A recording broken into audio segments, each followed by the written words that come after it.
The tradition, the experience, the events. This is ABC Sports Championship Television.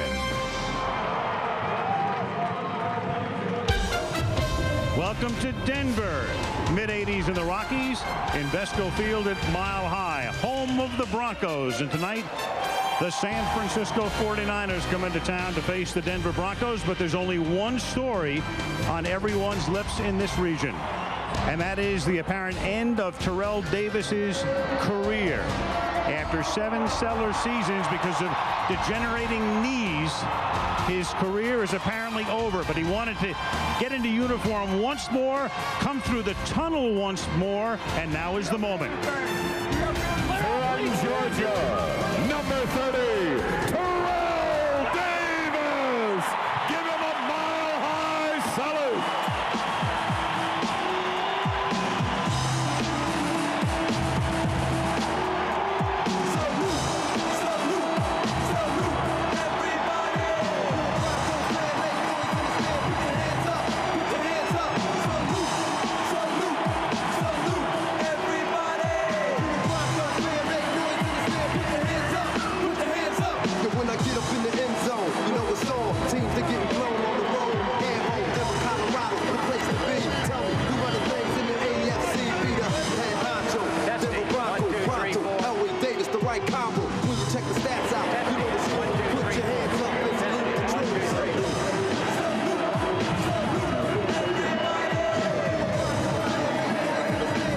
Scene here in Denver.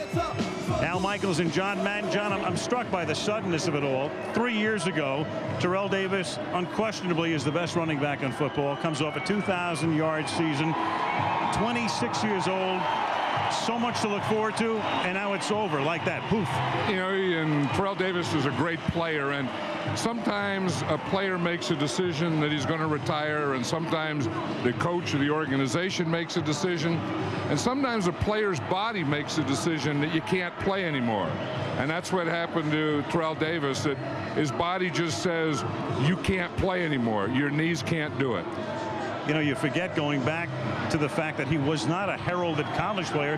He really did come out of nowhere, a 6th-round draft choice. And that's what I loved about him, you know, and he came out of high school from nowhere. Heck, he was a nose tackle, and that's what I always thought about Terrell Davis, you know, that he's the type of guy, you know, as an ex-coach, you always think, who would you like to have on your team? I would always love to have him on my team, and here's a guy that in high school was a nose tackle, and he was a guy that's a blue-collar guy who played a glamour position, and, well, he gave us all a lot of thrills.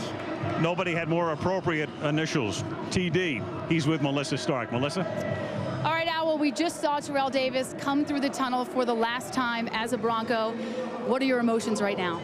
I have so many running through my mind. It's tough because I don't know, you know, I have mixed feelings. Obviously, I feel like I can still play, but I can't. So the crowd has been great here. Denver's been great to me, and I just want to come back and show my appreciation for the fans in the city of Denver and anybody who's not in Denver. I have supporters all over the United States and even other countries. I want to say thank you to them as well. Coming into camp, you said you felt as good as you had before the '99 injury. When did you start considering retirement? Well, I didn't. I never did. Even though when I got back some of the results that weren't good as far as my knees during the offseason, I just wanted to continue to work and see if I can improve upon those things and try to get my health back up to par. But you know, it really wasn't like I decided to do it. I thought about it because obviously the last 3 years, but you know, I thought I can come back and play at a high level. But obviously, my knees my knees tell me one thing, and my mind says one thing, my knees says something else. You went from an all-city nose guard at Lincoln Prep in San Diego to one of the greatest running backs in NFL history. What will you miss most about the game? I think I'll miss the fellas on the team. You know, I've had a great deal of respect for a lot of the players, and we've bonded, and I have like brothers on the team. I'm going to miss all that. I'm going to miss the fans. I'm going to miss everything about it. Missing dressing out, coming out to play, and trying to be as good as I can be. But I'm going to miss the whole thing. All right, Terrell, thanks. We'll talk to you again later in the game. Okay, Melissa, what a treat to watch him. Barring some medical miracle, it's the last time we'll see him in that uniform. Terrell Davis here in Denver. The game coming up next.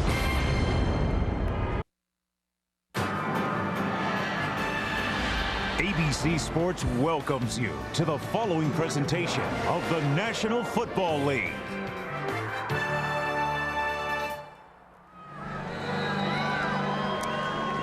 Mid-80s, a little breezy here in Denver tonight. Invesco Field at Mile High filling up at a little past 6 o'clock. Terrell Davis, honorary captain tonight, came out for the coin toss. And, of course, his coach throughout his career has been Mike Shanahan, who's with Melissa. Well, Al, Mike Shanahan and the Broncos took Terrell Davis in the 6th round of the 1995 draft.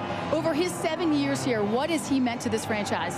Well, he's such a class act. I think everybody knows what type of football player he is, but the way he's handled himself, both on and off the football field, that's what you dream for as a coach. Now you have Alandis Gary, who's coming off a season in which he broke his leg, and you have second-round draft pick Clinton Portis. Who's going to be your starter opening day? I don't really know right now. We're going to have both of them rotate tonight for 3 quarters. Mike Anderson's proven that he can be a great player in the National Football League, so we have some depth at that position. Well, 2 years ago, Mike Anderson rushed for almost 1,500 yards as a rookie. You have him at fullback now in camp. Any thought now to switching him back? Well, he can play both positions. We have him at fullback, and in some sets we've got him as a tailback. So we're going to get a lot of work out of Mike, and he's another guy that has really proven that he can play a lot of positions and will help us big time this year. Mike, thanks a lot. Also a huge night for Alandis Gary and Clinton Portis. They're battling for the #1 spot. And opening day is just 3 weeks away, and they'll play the Rams on opening day. So a big decision upcoming for Shanahan. Jeff Chandler will kick off for San Francisco. He's a rookie out of Florida. They gave him a $330,000 bonus and are hoping he wins the job over Jose Cortez. We'll see. That's still up in the air. Kevin Casper back deep to receive for the Broncos. Mile High always sold out, regular season or preseason. And here we go from altitude in Denver. Kick fielded at the goal line. Casper, who played his college ball at Iowa, brings it back out to the 26-yard line. Now Brian Greasy coming out to take over. Great year in 2000, subpar in 2001. Gary and Anderson start in the backfield. Lally was their #1 pick from Hawaii, and Casper outside, and Shannon Sharp is back in Denver after 2 years in Baltimore. Salam comes over from Atlanta. Friedman, Nalen is a very good one, Pro Bowler. Neal and Lepsis along the front. First down from the 26-yard line. And Alandis Gary, knowing he has to not necessarily win the job, but probably retain the job at this point, gets knocked down by Ahmad Plummer after a hard run. Gain of 6. Alandis Gary does a couple of good things here, Al. Is one, you'll see him, he's going to take it in and then bounce it to the outside, and then as the tackler comes up on Matt Plummer, he just runs right over him. So he showed a couple of things there. Boom, a bounce, and then run over again. Like Davis, he played his college ball at Georgia. He was a 4th-round pick. And now Greasy on 2nd and 4. The open man is Lally. And a rookie from the University of Hawaii. Very fast, 6'3", 200 pounds, tackled by Jason Webster. Watch Ashley Lally here. You know, Mike Shanahan was telling us last night that he might already have the best hands in the team. And he shows it here. You know, anytime you get a rookie, you're going to give him that tight coverage, but he knew how to push to get off it and then go up and catch the ball high with both hands. We're going to see a lot of him tonight because Ed McCaffrey is not playing because of a strained quad. And Rod Smith, their #1 receiver, is not playing because of a minor ailment. First down as Greasy surveys with great protection, and then the throw is high, intended for Lally.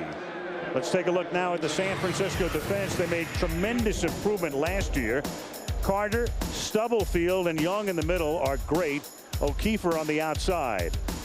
Then the linebackers, Ulbrich, Derek Smith, the former Redskin, coming off a great season, and Julian Peterson beginning to emerge. In the secondary, Webster and Plummer are the corners. Parrish comes over from Chicago, and Bronson is the safety. It is 2nd down and 10 from the 45-yard line. And they hand the ball off this time to Gary. And there's very little gain through the middle, stopped by the 49er front. And Dana Stubblefield did a good job on that play. In fact, it looked like he jumped off sides a little bit. That's what that line play is all about. You know, who gets off first? And if you watch Dana Stubblefield here, he's going to get out off first and there was no place for a run back. Watch him here. He's going to take his guard, and he's just going to push him right there. See, it did look like he jumped offside, but he gets the push right there, and then when you go to cut back, he has control of that part of the line of scrimmage. 3rd down and 8 from the 47-yard line. Greasy stays in the pocket, and then blanketed is Shannon Sharp. Looks around, wants a flag, doesn't get one. Blanketed by Ronnie Hurd.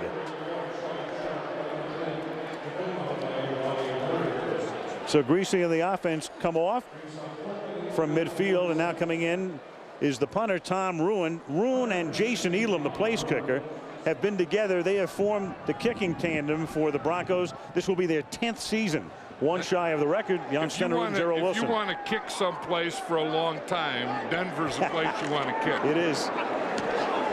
Some pretty inflated numbers. This one fielded at the 12-yard line by Jimmy Williams. And he brings it back out to the 23. Tackled there by George Coghill. So 2 minutes, 27 seconds into the game in Denver. And the 49ers have it when we come back.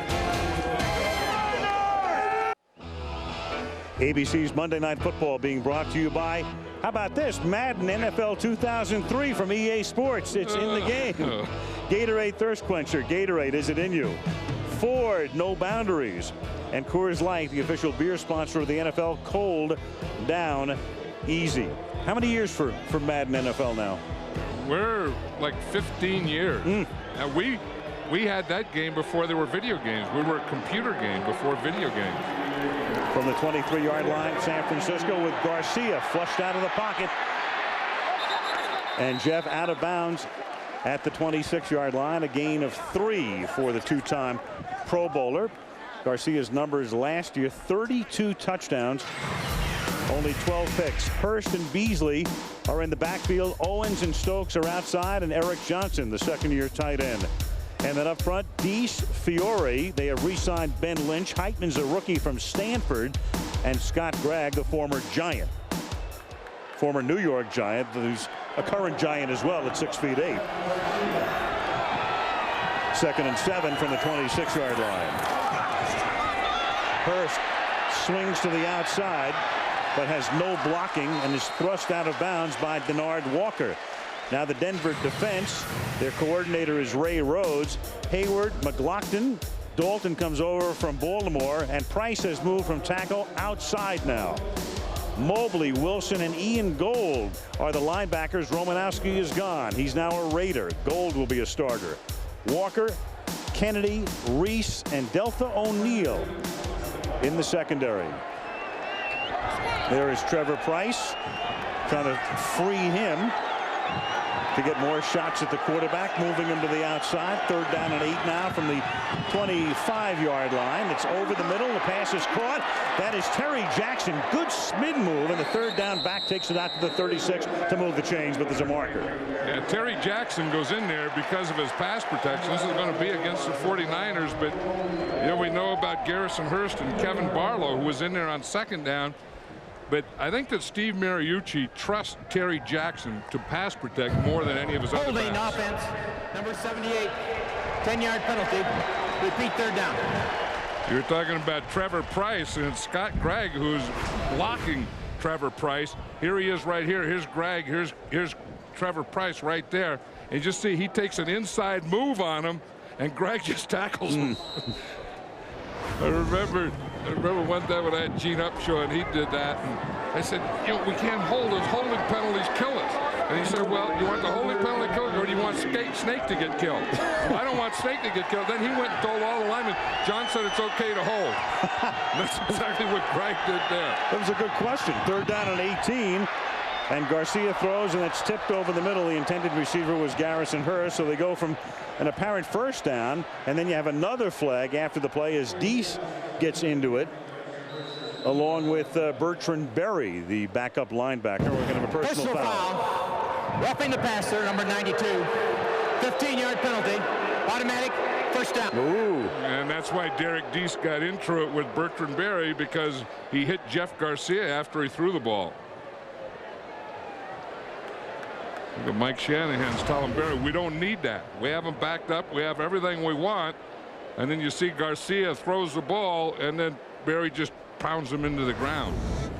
They're really protecting the quarterbacks this year. And then, you know, we talked to the officials and Mike Pereira, the head of the officials, and they said that, you know, that's one thing that the referee is going to do this year, you know, more than ever before, is protect the quarterback. Well, they sort of say it every year, and then it fades a little bit. Yeah, but if they're going to do something, do it in preseason. That'll get the message out.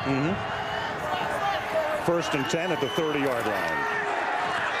Garcia again over the middle, and this time J.J. Stokes, who has stayed healthy during training camp and appears to be in outstanding form.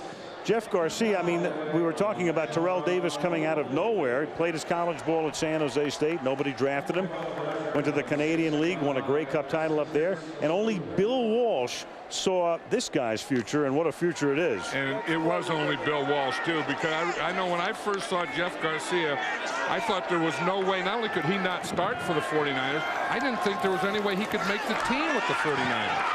2nd and 5, and here he is off 2 Pro Bowl appearances, hitting Terrell Owens nearly in stride, and Owens is finally forced out of bounds inside the 20. They'll mark it at the 18-yard line as he beats Deltha O'Neal. 48 yards. That's a heck of a matchup there, and that's the thing that Jeff Garcia says, if I can ever get one-on-one, I want to get the ball to Terrell Owens, and you can just see Terrell here. He just goes right by O'Neal. He gets a step on him, and if there's anything, you know, he has gotten more speed. And this is a perfect throw by Jeff Garcia. You watch him in practice, and I'll guarantee you he can't make that throw. Jeff Garcia can't. He gets in a game, and it's adrenaline or whatever. This guy is a gamer. Primetime player. 1st and 10 at the 17-yard line. Here's Hurst to the 14-yard line. Yeah, you can see why. You know, we see Mike Shanahan over there when he was getting mad at Bertrand Berry, and you can see why. You know, instead of being a 3rd down and getting the ball back with good field position, look what happens. They get a 1st down, then boom, they hit a big one, and just everything changes on a stupid penalty. Sure, you go from punting from deep in your own territory to, at worst, a fairly short field goal attempt. They're already at the 13-yard line. 2nd and 7. Terry Jackson, normally the 3rd down back, is in now on 2nd down. And Garcia throws on the run, and it's through the arms of Deltha O'Neal. He had 9 interceptions last year, intended that time for J.J. Stokes, and through his arms. You know, Steve Mariucci coached Deltha O'Neal at Cal, and he had him as a running back. And here you're going to see him. Deltha O'Neal is the corner here on this side. And see, he's just playing a zone. He gets a bump, and then he just plays that deep outside, and then he just rides right back with J.J. Stokes. Niners in the red zone, and look at that. They were 2nd in the league last year. The league average 48.3%. St. Louis scoring almost 2 out of 3 times in the red zone, as did the 49ers. 3rd down and 7 from the 18-yard line, and it's a draw, and they give it to Hurst. And Hurst gets inside the 10, but doesn't have enough for the 1st down as he's tackled by Ian Gold. And I know that they're going to go for the field goal, because this is one of the things we were talking about, the kicking battle that they're going to have, and Steve Mariucci is going to have his kickers kick every other kick, and he said, you know, I just want to get some field goal opportunities in this game also. Well, Cortez is the incumbent, but he's going to make $300,000 if he makes the team. They've already paid Chandler, as I said at the outset, a $330,000 bonus, and now Cortez with a 27-yard field goal attempt. He got off to a good start last year and then had a lot of kicks blocked down the stretch. And this one is just good, just inside the left upright. Well, he got that one high, didn't he? In fact, Steve Mariucci was saying last year he was hitting 2 irons, and he wants him to hit a wedge. That one was a wedge. He hit a wedge, but he just did get it on the green. 3-0.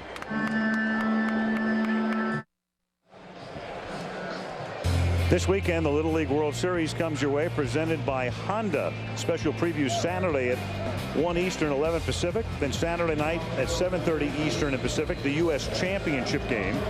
And then Sunday night at 6:30, the World Championship game. Little League action this weekend on ABC Sports Championship Television. Wind blows the ball off the tee for Cortez. was funny. Steve Mariucci was saying when they gave Chandler that bonus, it was more than Cortez made, but Cortez wasn't kicking as well at the end of the year, and he thought that, you know, he was going to have to replace him, and he said he came back this year and he's a heck of a lot better kicker. And I would bet right now, I mean, he's going to wait until the end of preseason, but I bet you right now he would go with Cortez. And here is Cortez's kick again at altitude. It is dropped in the end zone by Herb Haygood, and the rookie out of Michigan State, wide receiver, covers up there. 8:23 left in the opening period. Again, a very costly personal foul penalty on Bertrand Berry. A big play here by Owens that set up the field goal, and the Niners lead 3-0.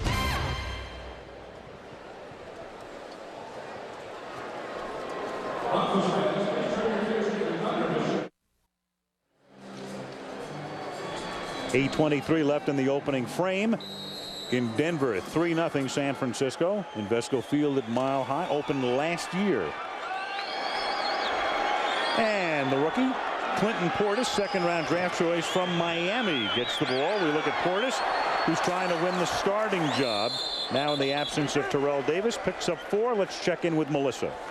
Well, Al, an injury update on Jason Elam, the best kicker in Broncos history. He strained his right hamstring in pregame warmups. He will not play tonight. Had this been a regular season game, he still wouldn't play. Remember, he reluctantly signed that franchise tender in the offseason. In a bitter contract dispute, it'll be interesting to see how this affects things. Well, it's a good thing for the Broncos it happened now, because he has 3 weeks to heal. I saw something in pregame that was really strange. On second down and 5, again getting the ball is Clinton Portis, close to a first. And it was Jason Elam, and what he was doing, and we have a tape of it right here. He was this was a 65-yarder here, and I'd never seen guys in pregame warmups try 65-yard field goals. That was good. Now he goes back 5 more yards. This is a 70-yard field goal attempt. It was short, but I don't know that you have to be practicing 70-yard field goals attempt in pregame warmups of a preseason game. And then you wind up with a hamstring pull. Third down and 1. Portis to the 38, and that's a first down. I'm not necessarily suggesting he did it by attempting a long field goal, but why would you even risk it? I was just surprised. I mean, I hadn't seen guys, you know, you've seen them, you know, kick off a couple times, but not try a 70-yard field goal. This Clinton Portis, I think, is going to be something. I mean, he weighs about 205 pounds, but he has great speed. Either he or Lally are the fastest men on this Denver Bronco team, and when you get that combination, the Broncos haven't had a back like this. You know, a back that usually their guys go straight downhill, but this guy has a little movement in him and great speed.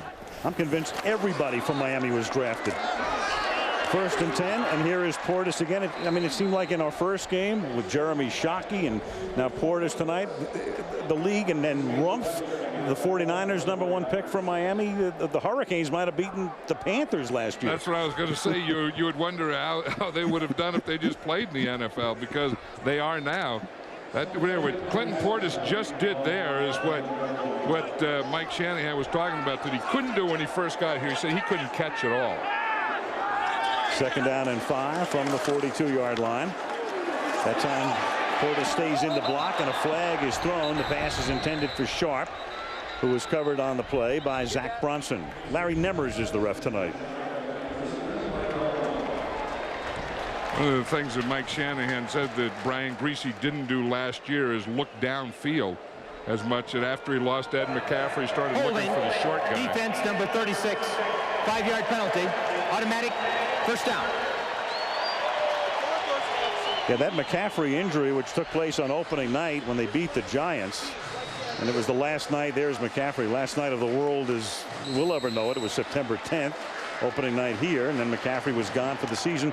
Eddie has already played in preseason, but he's rested tonight with a strained quad. Yeah, he practiced yesterday, and he practiced the day before, but Mike Shanahan decided not to play him. Now there's Portis, and the crowd has really gotten into it as he takes it all the way to the 49-41. Yeah, this kid's going to be something. He really is, because, like I said, he's a tough guy. He weighs 205 pounds. He's stocky, but he has not just good speed, but he has like crazy numbers like 4.2. And when you use 4-2 is when you get right there in the open field, then you turn your 4-2 on. Watch your block here by the center. Here's the thing that you have to do is you have to make a lane for him. And you saw Tom Nalen just get his guy, wall him off, turn his hips, and that made the hole for Portis. Now Portis comes out, Gary comes in, he was in motion, the pass is thrown into traffic, and that's Kevin Casper getting knocked down inside the 35-yard line. 2nd and 10. Last year the Broncos finished 8-8. The year before they won 11 games, and you can see the drop off in rushing yards per game. They went from 3rd in the league to 10th. Passing yards per game from 3rd in the league to 25th. And then in points from 2nd down to 10th. 30 points per game in 2000, 21 a game last year. 2nd and 10 from the 41-yard line. Greasy over the middle. And he hits Olandis Gary about 4 yards shy of the first. You know, and that's one of the big questions here in Denver. Is Brian Greasy going to be the quarterback that he was 2 years ago when he had the great year, or is he going to be the Brian Greasy of last year? And if he's a Brian Greasy of last year, then everyone wants to see Steve Berline or someone else play quarterback. I would guess that he's going to be the Brian Greasy of 2 years ago. Mike Shanahan was telling us last night that he would be very surprised if Greasy really didn't step it back up this year. Mike Shanahan, gave him a ton of dough a couple of years ago. Sure. Huge bonus. 3rd down and 5. And the pass is juggled and caught, secured by Lally, and the first-round choice from Hawaii picks up a 1st down. That's one first-round choice. Mike Rumpf covering the other, Lally. Yeah, Mike Rumpf was a corner in that. Lally is a wide receiver. Here's Mike Rumpf. Here's Lally. Here, you're going to see him just run a slant. Rumpf gets up there just a little late. Had he been there a beat earlier, when that ball comes off Lally, he should have made that hit, and that ball would be popped up in the air. Played for former Falcon coach June Jones with the Rainbow Warriors in Honolulu. 2-yard gain here. Clinton Portis back in the game. It'll be 2nd and 8. And that's one thing the Broncos are really adding to their offensive speed, because we talk about Portis being so fast at 4-2, and Lally has the same kind of speed. And in fact, I was talking to both of them the other day as to who was faster, and Portis said he was, and Lally said he was, but they're not going to race to find out. When you have that kind of speed, that's crazy speed. When you have numbers like 4-2, I think the fastest guy I ever timed, I think, was George Atkinson years ago at 4-4. I've never seen a 4-2. 2nd and 8 from the 25-yard line. Greasy. And that time a flag comes in looking for Lally, but Lally couldn't get free, and perhaps because he was held. Greasy throws it to the perfect place there. You throw it not only to your receiver, but away from the defenders.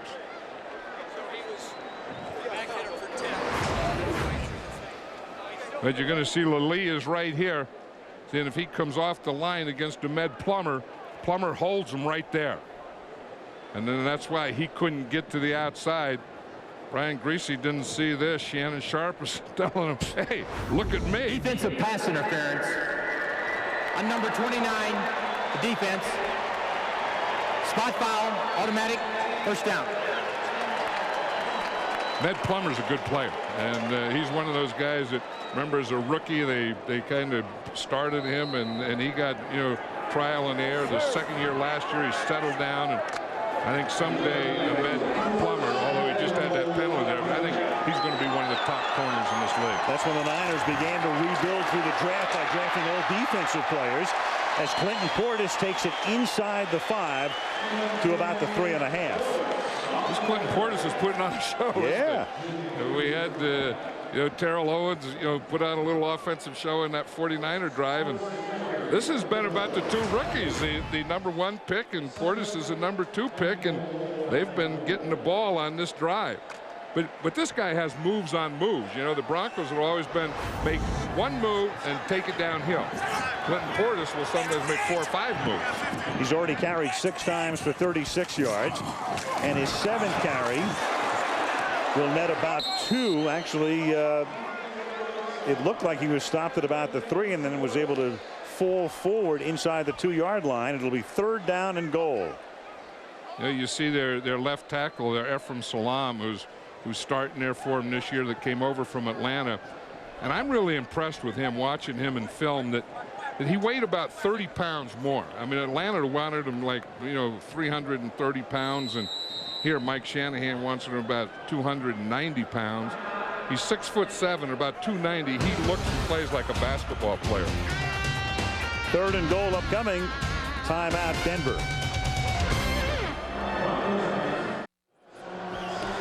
Broncos #1 pick Lilly has caught 2 balls tonight, 1 on this drive. He's also drawn a pass interference penalty. So that rookie looking good, and that rookie Portis looking very good on this drive. 7 carries for 39 yards, and he's also caught a ball for 5 more. That's what the drive has been about, is Lilly and Portis.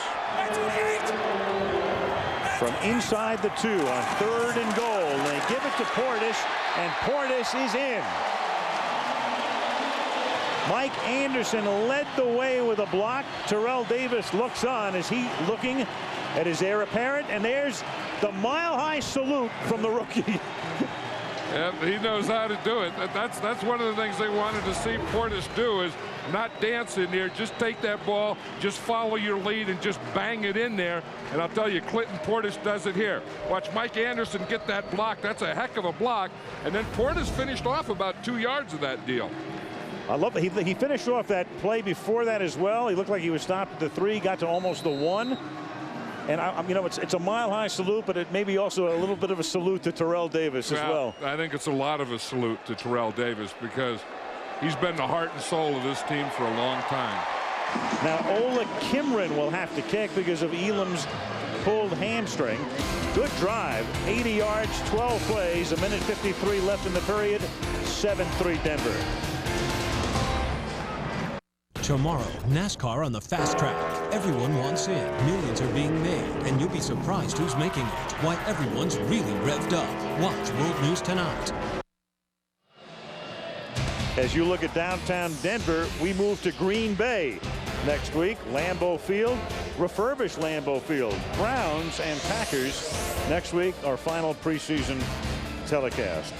Well, there's a pair to draw to. The rookie and the legend. The rookie's paying more attention to the camera than he is the legend, isn't he? I think he had a mom in there, though. Here's the kickoff from Kimron, fielded by Vinny Sutherland. And he takes it back to the 20-yard line, and we'll check in with Melissa Stark.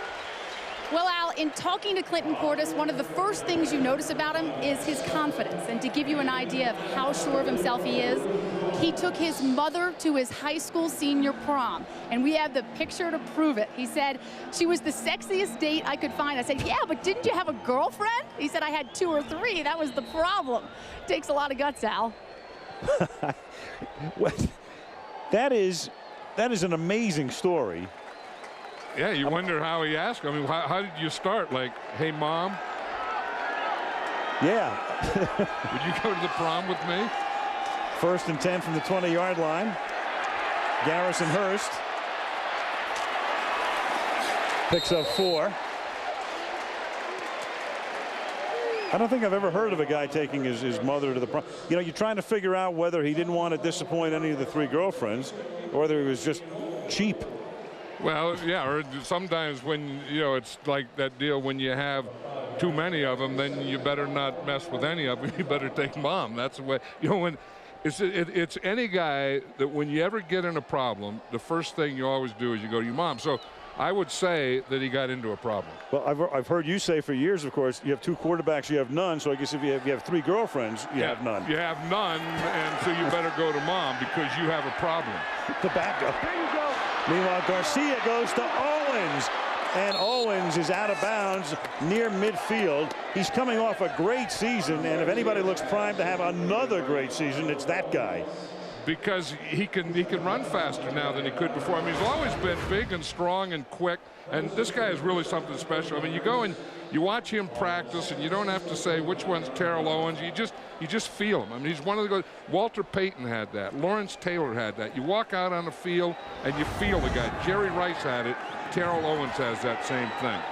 Caught 2 passes tonight for 72 yards. Turned a little pass over the middle into a 71-yard touchdown in last week's game against Kansas City.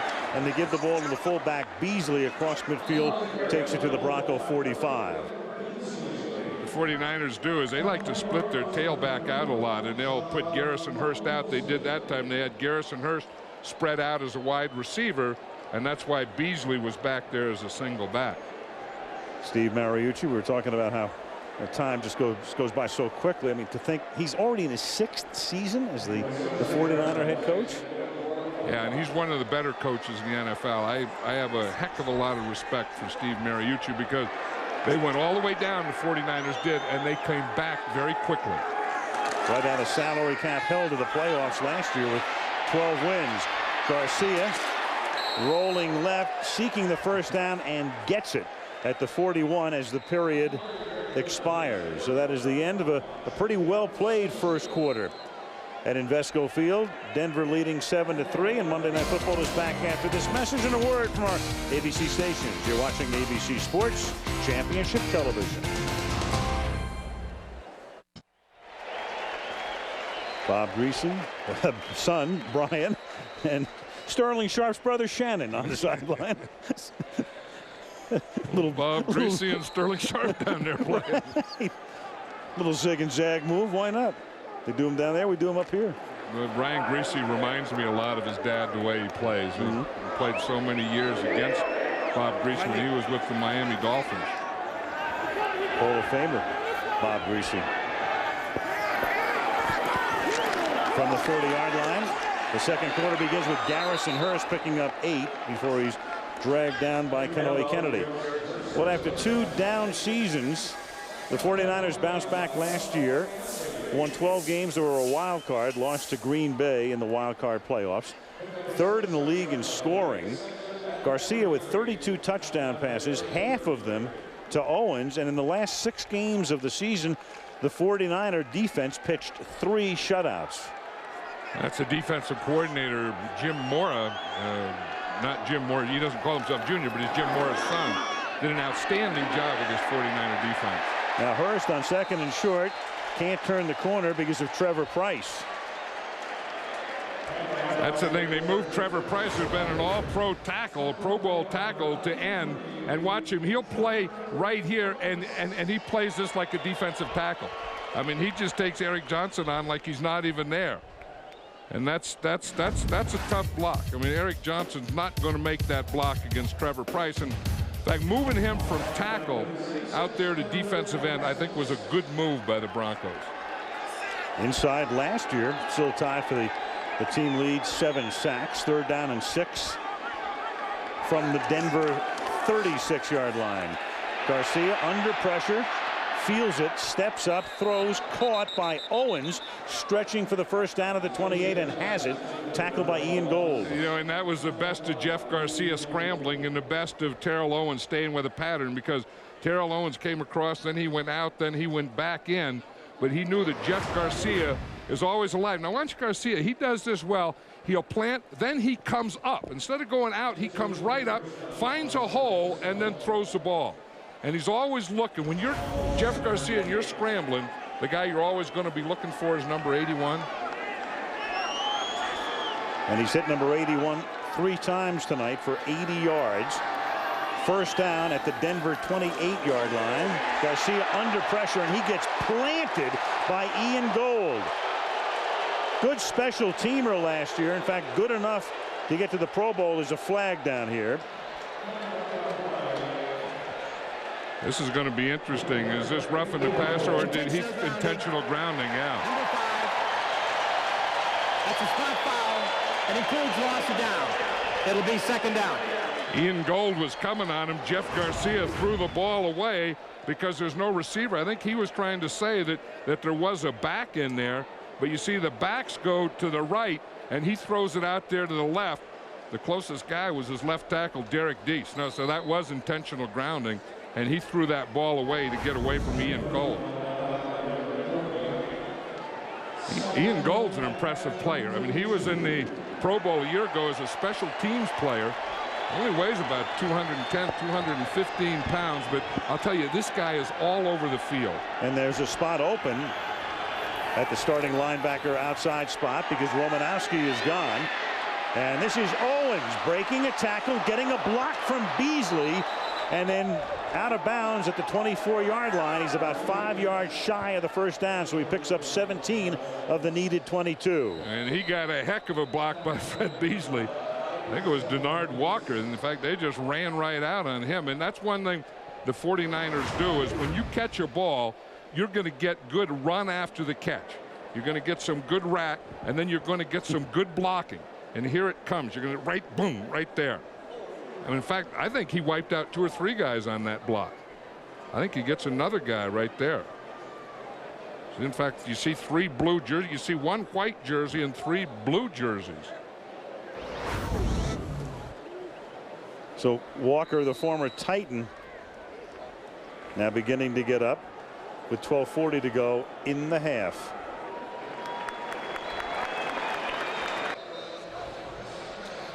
The Rockies in this 3rd week of August. Front Range.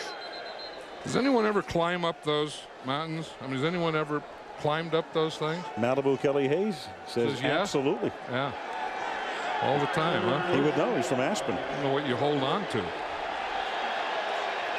3rd down and 5 from the 24-yard line after Walker is assisted off the field, and Garcia under pressure and is taken down. It's Bertrand Berry who in effect cost him some points in the first quarter when he got a personal foul penalty that kept the 49er drive alive, and here he creates a 4th and 9. Well, Tyrone Poole was a corner, and he comes into blitz, and you're going to see him come from the outside. Tyrone Poole is right there, and that's the thing that makes Jeff Garcia feel that he has to get out of there, and he can escape where Tyrone Poole came from.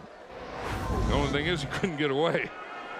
Now a pretty big moment in the life of the rookie Jeff Chandler, 4th round pick, 45-yard field goal at 5,280 feet is long enough but wide. And so the battle continues. It's going to be Cortez or Chandler with about 2.5 weeks until opening night for the Niners. Al Michaels, John Madden, and Melissa Stark in the state capital of Colorado, and there is the actual state capital right downtown in Denver, home of the Broncos, the Rockies, the Nuggets, and the Avalanche. Stanley Cup winners 2 seasons ago. Broncos, of course, 2 Super Bowls in the 70s, winning in 97 and 98 in the 90s, as the pass is thrown on a slant up to the 47-yard line to Ashley Lally. And that's enough for a first down. Capsulized the Broncos last season. Up and down, never had any consistency develop. 8-8 was the record, 6-2 at home. They're always good here. The reverse on the road. Greasy had only 4 picks in 2019 last year, and for the first time in Mike Shanahan's career here, fewer sacks than sacks allowed, as Lally makes the catch again to the 45-yard line, close to a first. Yeah, I already said that I like Portis. I like Lally too. I mean, because one of the things you want to know, the guy can run, and Mike Shanahan says he has the best hands in the team. But then you want to know, will he do this? Will he go inside? Because there's a whole heck of a lot of white jerseys and tacklers in there. And Lally just passed that test right there. Lally 4 catches for 41 yards, 7-yard gain. Ball at the 46. Niners showing blitz. It's picked up. Greasy going long, but that's picked off at the 15-yard line. And back out toward midfield and across the 50-yard line all the way to the 45-yard line. Tony Parrish, the former Bear, picked up in the offseason when Lance Schulters decided to sign with Tennessee, and brings that one back all the way into Bronco territory. And I know what happens is Greasy sees the corner coming to blitz. Now Webster does a good job of keeping the Lee off the line. In fact, he holds him a little there and keeps him from getting into the route. Now, Greasy didn't think there'd be a free safety there, see, because he sees the safety blitz, so he thinks he has one-on-one out there. And he throws the ball up, and he doesn't see that right there. Tony Parrish was the free guy, just sitting back and playing center field. Now a short drop and a drop by Johnson. Short drop by Garcia. And Johnson, who was a wideout at Yale and then took over as the Niners starting tight end last year, drops it. Yeah, if we look at that interception again, we'll see. You see, when you see this, you see 8 men up. You anticipate you got one-on-one here and you have one-on-one here, and you're not looking right there for Tony Parrish. See, now Greasy feels the pressure, and he doesn't see Parrish back here. He throws the ball up, trying to get it to Lilly and trying to get it away from the corner. And in doing so, Parrish was right there to pick it off. 2nd and 10. To the ground they go, and this is Kevin Barlow, who backs up Hurst and saw enough action as a rookie last year that he carried the ball once for every 2 times Garrison Hurst carried it. And John, they may go with that same mathematical equation again this year. Well, and sometimes they're going to play them both in the same backfield. In fact, in the second play of the game, they had them in, and they can put one in the backfield. They had Kevin Barlow in the backfield, and they can split Garrison Hurst out, or put Hurst in the backfield and split Barlow out and give you that 3 wide receiver look. 3rd and 7. Good to report Denard Walker, who was shaken up on the last series, back in the game at corner for Denver. And the pass is incomplete to the outside, intended for Ty Streets, covered by Walker. Yeah, Jeff Garcia didn't have anything to throw there. I think he just threw that one away. He gets to the progression, as he said, you have 1, 2, and after you get 2, you better start running or throw it away. By the time he get to that 3rd progression, he said, I don't have anything. I'm just going to throw it away and keep this field position. Jason Baker signed with the Niners at the end of preseason last year. Wound up punting all season long and has no competition in camp this year. He will be their opening night punter against the Giants on a Thursday night ESPN game on September 5th, and he bounces that one into the end zone. So after the pick, the Niners can't capitalize. Greasy and the Broncos will take over at the 20 with 9:35 to the half. 7-3 Denver.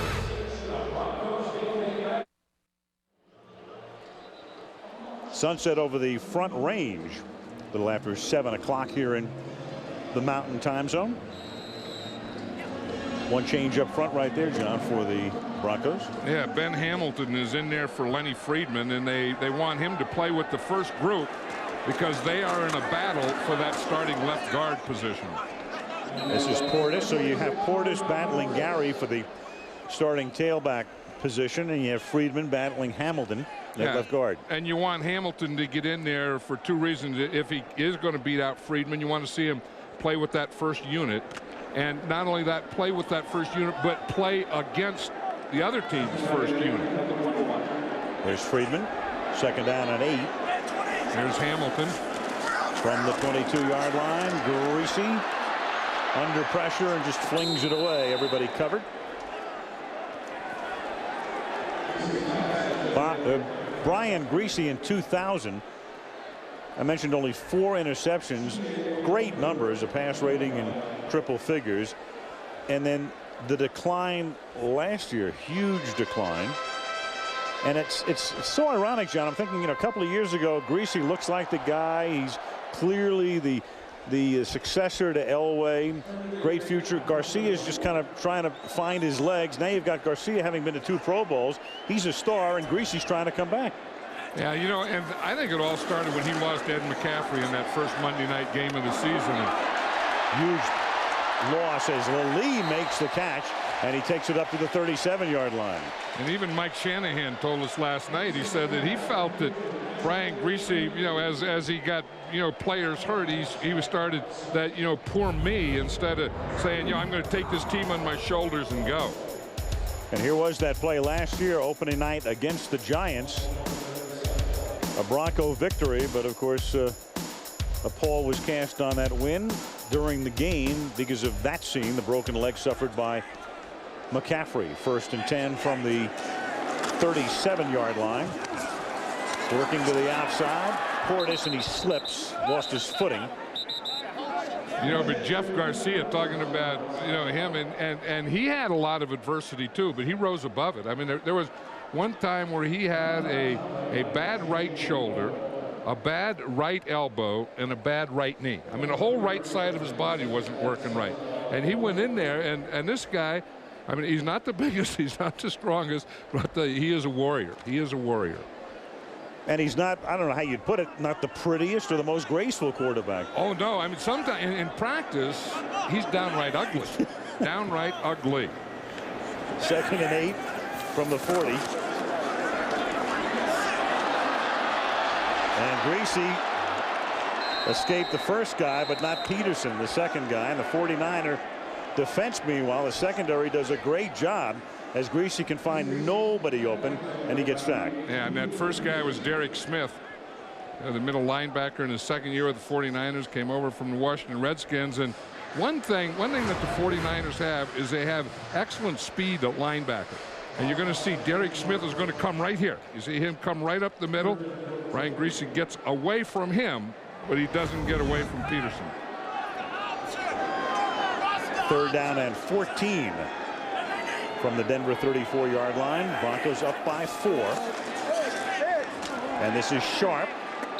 And he gets taken down at the 41-yard line, so they'll be forced to kick, but there's a flag down back at the 26. Larry Nembers with a call. You know, one thing we see more in preseason. Motion. Number 38, offense. Penalty declined. 4th down. You know, one thing that we see more in the early preseasons, I mean, this is the 49ers' 3rd preseason game, the Denver Broncos' 2nd preseason game, is more blitzing. I mean, there used to be a time that you wouldn't blitz at all until maybe the last preseason game, or you would save blitzing until the regular season. Now they come out and they blitz in scrimmages before they even play a preseason game. And there's been a lot of blitzing in this game. It has the look of a regular season game. And they're going to play each other in the 2nd week of the regular season. Rooms kick fielded at the 16-yard line, then put on the ground and covered back up by Jimmy Williams at the 27-yard line. You know, that's one of the things as coaches, you know, we're playing in preseason now. We're going to play early in regular season. Do we keep anything back?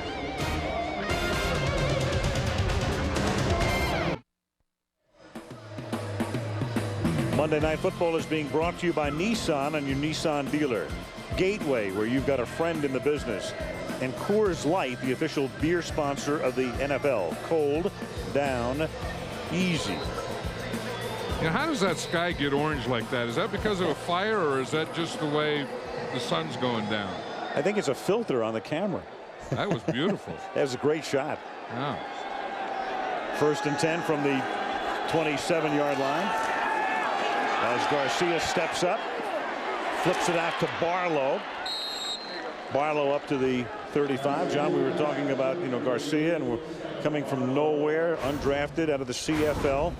And then all of a sudden, I mean, you put him up against Steve Young and Joe Montana, and there's the comparison. The first 42 career starts as a 49er. That encompasses a little less than 3 seasons, and he stacks up right there with those guys, including, look at TD passes, 74 compared to 62 for Steve and Joe.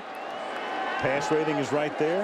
Yeah, Joe was a rookie, though, and Jeff Garcia had played in Canada, and of course Steve Young played in a couple of leagues. And this is Paul Smith up to the 46-yard line. When Montana was a rookie, too, the other thing was, I mean, that was just the emergence of Bill Walsh taking over a real bad team, and they got very good in a hurry. Yeah, I think in all the years I've been doing this, Joe Montana is the best quarterback that I've ever seen. He's the best offensive player that I've ever seen. And then Steve Young came in, and he kind of kept the thing going. And Jeff Garcia has to be the surprise guy. I mean, Jeff, you know, Joe Montana, he was a surprise guy. And then I think you kind of expected when Steve Young went in there, and then Jeff Garcia comes in. 1st and 10 from the 46-yard line. Gain of a couple up the middle for Barlow, and it took it took, among other things, it took a career-ending injury to Steve Young in the game against Arizona on a Monday night in '99 to give Garcia the chance, and then he had the chance and he was still benched, and then he came back and then he really got rolling. Yeah, because they had Meyer there who was going to be their quarterback, and they really blew a draft choice. Remember, they drafted Druckenmiller #1. Right. He was going to be the heir apparent, and he was going to be the guy that was going to take Steve Young's place. He was a bust. So now you need some luck, or that can hurt you for 5 or 6 years. And lo and behold, here comes Jeff Garcia. 2nd and 8. His favorite target. There is Owens. Speedy and tough. And a first down. Very soon, that list will be joined by a couple of guys. You have Steve Young on top, highest career pass rating. It's a minimum of 1,500 passes, so you have to have been around for a while. But there they are. Kurt Warner will be atop that list when he throws his 97th pass this season. And Garcia is 60 passes away from qualifying, and he'd be on that list. Now, those 7 guys, if you had to play a game, who would you take as a quarterback? Ooh, that's a good question. You had to play one game. Yeah, one game, and the guy's in his prime. Catch is made by Barlow. Well, boy, that's a great question. I mean, you'd want to say Montana, but then, Young had the phenomenal day in the Super Bowl, and obviously the career. Then you take a look at a guy like Warner. I mean, where's Warner going to stack up, when you let time go by? I don't know. Montana, I guess. I'll take Montana all in. That's okay. it. Yeah. All in? Yeah. But there's another. He's not even on the list. How about that guy? That's right. Yeah. I mean, they're all great players. I mean, you're not saying, oh, you didn't respect that guy, but all in all, I think I'd take Joe Montana, and I'd take this guy, to throw to. Terrell Owens is becoming a superstar. It's not only that he's one of the best receivers or best wide receiver, not as he is Randy Moss. He's one of the best players in all of pro football. And now that he's made up with his coach Steve Mariucci, and they're back under everything is happy, and he's smiling, and Mariucci's smiling, and they're just one big happy family, the 49ers. It's like every receiver wants the damn ball. I mean, Keyshawn started it, wrote the book, and then no receiver seems to be able to get the ball as much as he wants. 3rd down and 2, and this is caught by Owens. Mariucci went to see Owens. A lot of people would think, well, you know what? When Owens did what he did, and he's talking about Mariucci, that's insubordination. What's a coach doing flying to see a player? Well, because it was something, and Steve Mariucci told us last night, too, it's something he had to put to bed. It festered too long, and it was, he wasn't talking to Owens, and Owens wasn't talking to him, and they just couldn't go on that way, and so they just had to go and talk about it and get it over with. And it probably should have never gotten started, and I think, that Steve probably wished that he hadn't done what he did to get it started. 1st and 10, the ball is at the 21-yard line. And this is Barlow, good-looking runner. 2nd season out of Pitt, backing up Garrison Hurst. 2-minute warning. Well played preseason first half here in Denver. 7-3 Broncos. He's a team player, and I mean, that's been the reason for the Broncos' success. And when you have a guy that has Terrell's ability, that can come in and not just be a great individual player, but be a great team player, that's the type of guy you need to win championships, and I think that's what he brought to the Broncos. Retrospective, we'll take a look back at Terrell Davis's career at halftime. Pat Bolin, who's owned this team for a lot of years, looks on. 2nd down and 1 from the 12-yard line.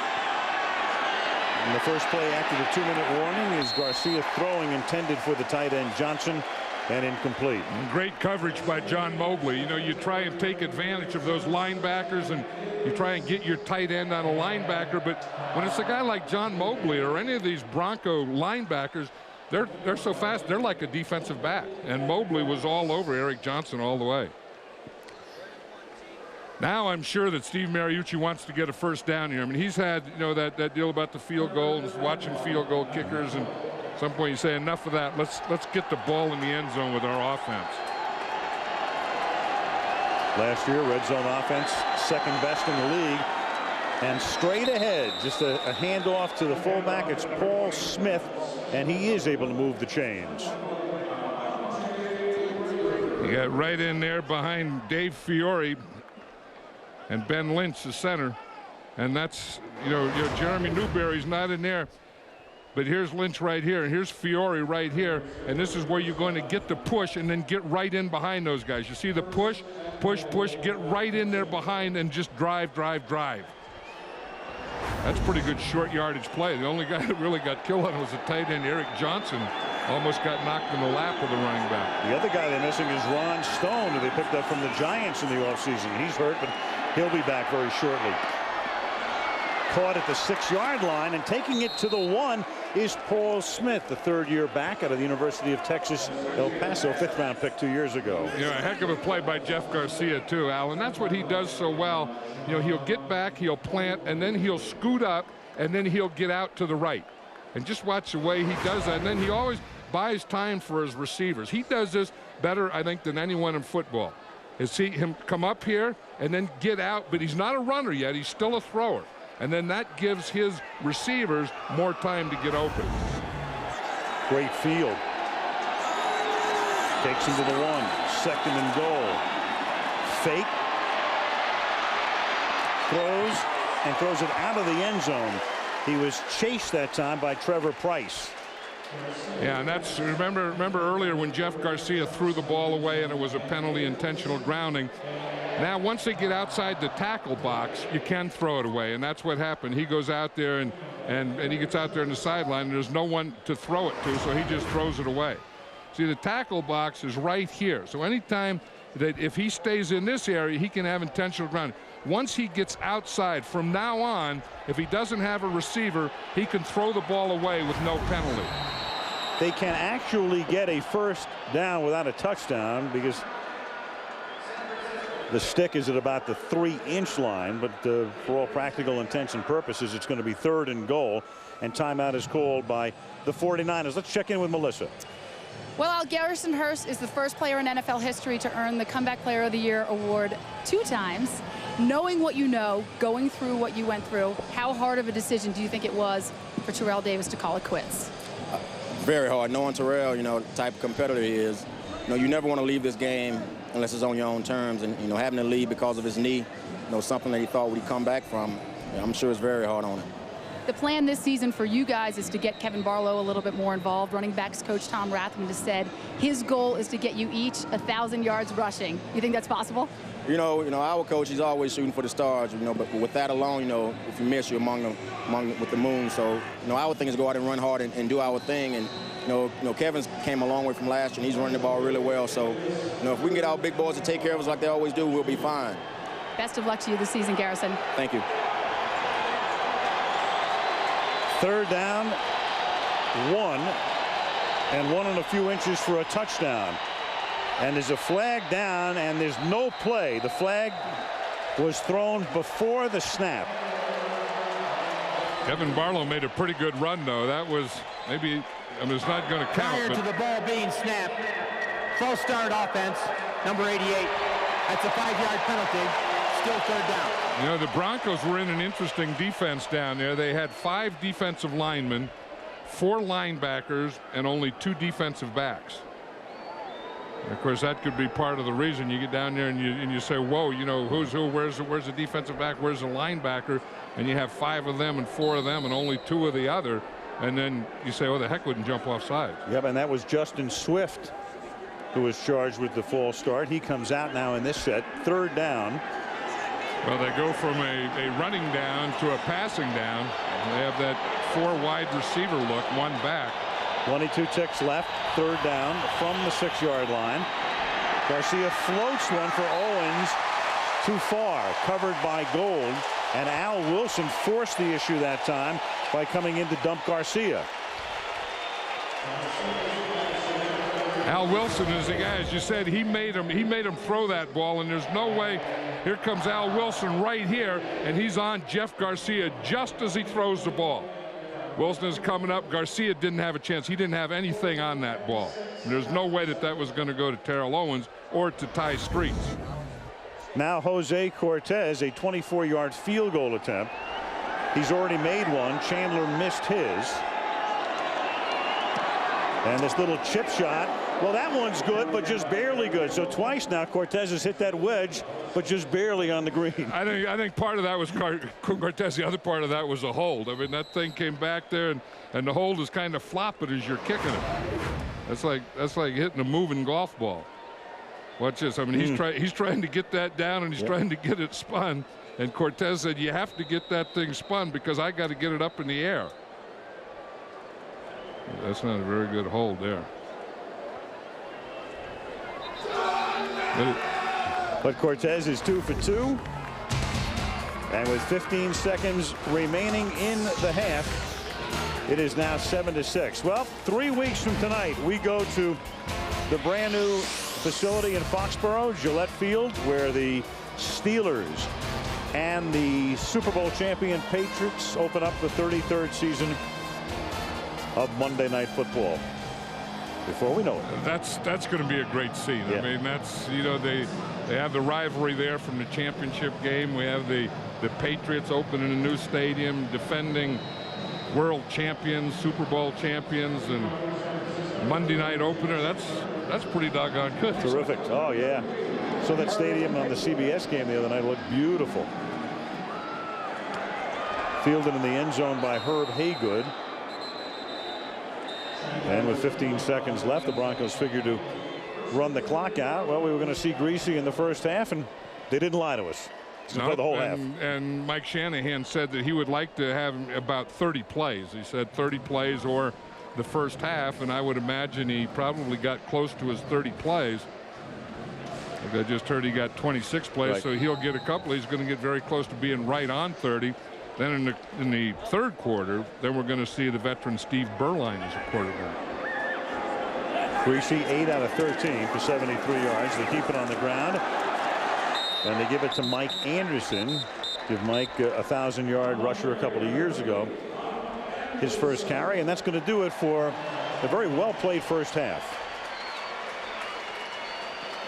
Denver on top by a score of 7-6. There is Terrell Davis. We'll take a look back at his illustrious career, and we'll talk about him on our Lexus halftime show coming up next after this message from the NFL and a word from our ABC stations.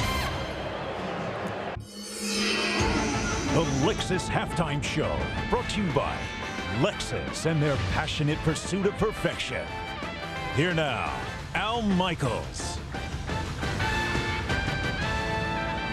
Denver leading San Francisco 7-6 at Invesco Field at Mile High. And of course, the big story in Denver all weekend, the apparent retirement of Terrell Davis. I say apparent because barring a medical miracle, we don't figure to see Terrell ever play football again. He was a 6th-round draft choice in 1995 out of Georgia. And when a guy only plays 7 years, I guess on one hand you could say we hardly knew you.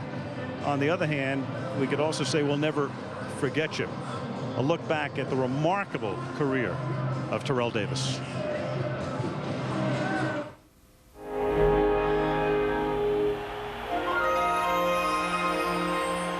When the 1995 preseason schedule began, Terrell Davis was trying to make the Broncos as a special teams force. But by the time training camp was over, he had done much more. He was the Broncos' starting tailback. It was the beginning of a 4-year run that saw Denver and Davis soar to incredible heights. After rushing for over 1,000 yards in each of his first 2 seasons, Davis emerged as one of the game's best in 1997, powering Denver to its first Super Bowl championship. After sitting out the second quarter with a migraine headache, Davis returned to the game and won MVP honors, rushing for 157 yards and 3 touchdowns in the upset win over the Packers. Go ahead and salute them, Denver. Broncos have done it. They have shocked everybody, and they have won Super Bowl 32. 1998 was Terrell's banner year. He joined Barry Sanders, O.J. Simpson, and Eric Dickerson as the only running backs in history to rush for 2,000 or more yards in a single season. Behind Davis's 2,008 yards and 23 touchdowns, the Broncos returned to the Super Bowl and were again crowned champions. I feel lucky and privileged to play with him. And it's an amazing story. He worked for everything that he got. He was never given anything, and he took everything in stride. At the end of the 1998 season, he had played in 61 regular season games and had the best per-game rushing average in NFL history. Terrell Davis was positioned to rewrite the record book. The same qualities of humility and unselfishness that made Terrell great on the field defined him off the field as well. He was so humble. You never know he was MVP of the league. You never know he was MVP of the Super Bowl. You never knew he rushed for 2,000 yards in a season because he was just a normal guy, just walked down the street and just went about his business. When the business of the 1999 season began, Terrell Davis was the premier running back in the league. However, in that season's fourth game, he suffered a torn ACL while trying to make a tackle on an interception run back. The injury would sideline him for the season and set off a series of physical ailments that would render him unable to play in 31 of Denver's next 44 games and finally end his career. It has been a prolific career for TD. 7,607 rushing yards, 60 touchdowns, 4 Pro Bowls, 2 Super Bowl rings. Terrell Davis's career may have been short, but unquestionably remarkable.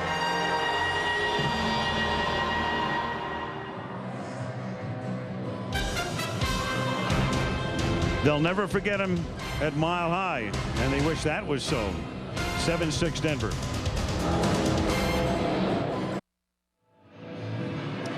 Back in Denver, and John, I'm thinking that Eric Dickerson had an injury-free career. Emmitt Smith has been relatively injury-free. And then of all things, Terrell Davis's career is truncated, and it starts with a tackle on an interception run back. It's like it's not fair. No, and and that's football. And like I said earlier, that he was a warrior. I mean, he did everything. He wasn't a one-dimensional guy. He wasn't just a running back. I mean, he was a good receiver. He was a good blocker, and he would go make tackles. I mean, there are a lot of guys that wouldn't even try to do the things that he did that got him injured.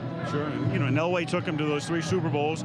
They couldn't win, and then it was Davis who really got him over the top. And that was what the Broncos needed. I mean, when the Broncos had John Elway and they'd go to the Super Bowl, John Elway was a one-man gang. And then when Terrell Davis came in here, it became a 2-man gang, and then they won those Super Bowls. 2-man gang, 2 rings. Second half coming up from Denver. Good first half here. There's a look at Davis, who came out onto the field before the game. Denver leading at the half, 7-6. 7-6 Denver as we start the third quarter. We still have some light, as you can see, John. So we move you to prime time, and you still have some daylight. Yeah, that's what I was just thinking. It's light out here, and I've been waiting for Monday Night Football for all these years, and some night ball. And then the thing is, this is like a day game so far. It's coming. I've been waiting for it to get dark. Yeah. We'll be in Green Bay in November. I promise you, it'll be dark at the kickoff. Now we're talking, and then when we're in the East, the game started at 9 o'clock at night, so I know it's dark then. That's right. But this sun is having a heck of a time getting down here in Denver. I mean, that's been going down. This sun's been setting for 2 hours, and just changing colors. It was orange a little while ago. That's kind of blue-gray. About 7:40 here in the Mountain Time Zone. Like a fish chicken. Ola Kimron to kick off, with Jason Elam having pulled a hamstring in warm-ups tonight. It's a bouncing ball, and it's taken back by Vinny Sutherland, who brings it back up to the 31-yard line. Well, in preseason, we're always going to take a real close look at the rookies, and here's a peek at the Denver guys tonight. You had Portis out of Miami, trying to win the starting job at running back. There's Lili, the #1 pick out of Hawaii. Good first half. And again, Lili, who wound up catching 5 balls for 56 yards. Portis carried 10 times for 44 yards. I think they saw Portis on that goal line play, stick it in there, which they're looking for, and they saw Lili run that inside pattern and take that knock. Now the Niners go with Tim Rattay, the backup to Garcia at quarterback, and Kevin Barlow carries for a loss of 1. And let's take a look at the numbers through the first half.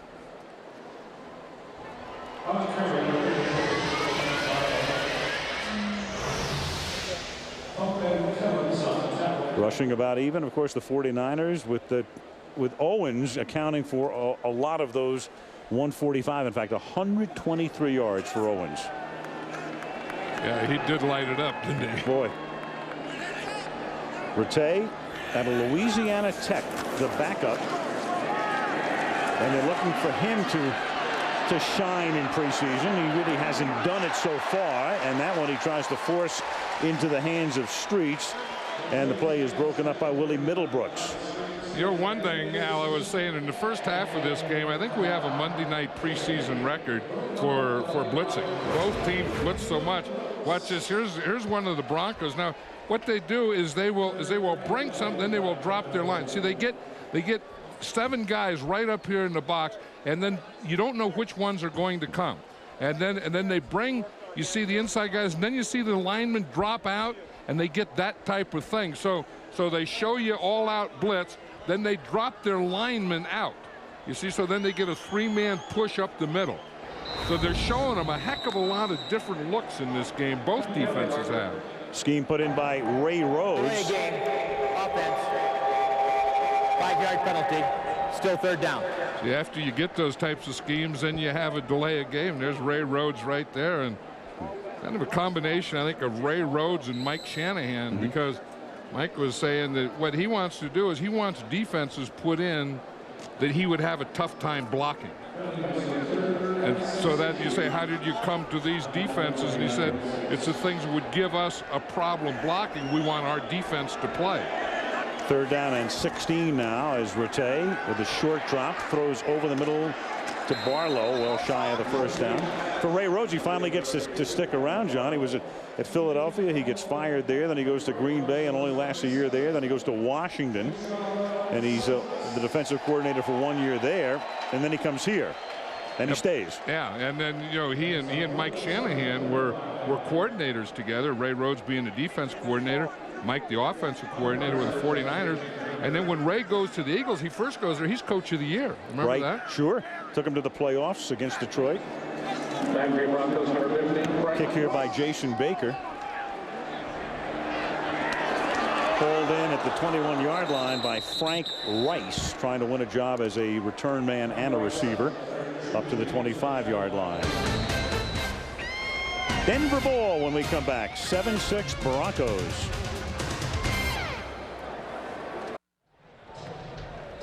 Look at Owens and what he did over the years.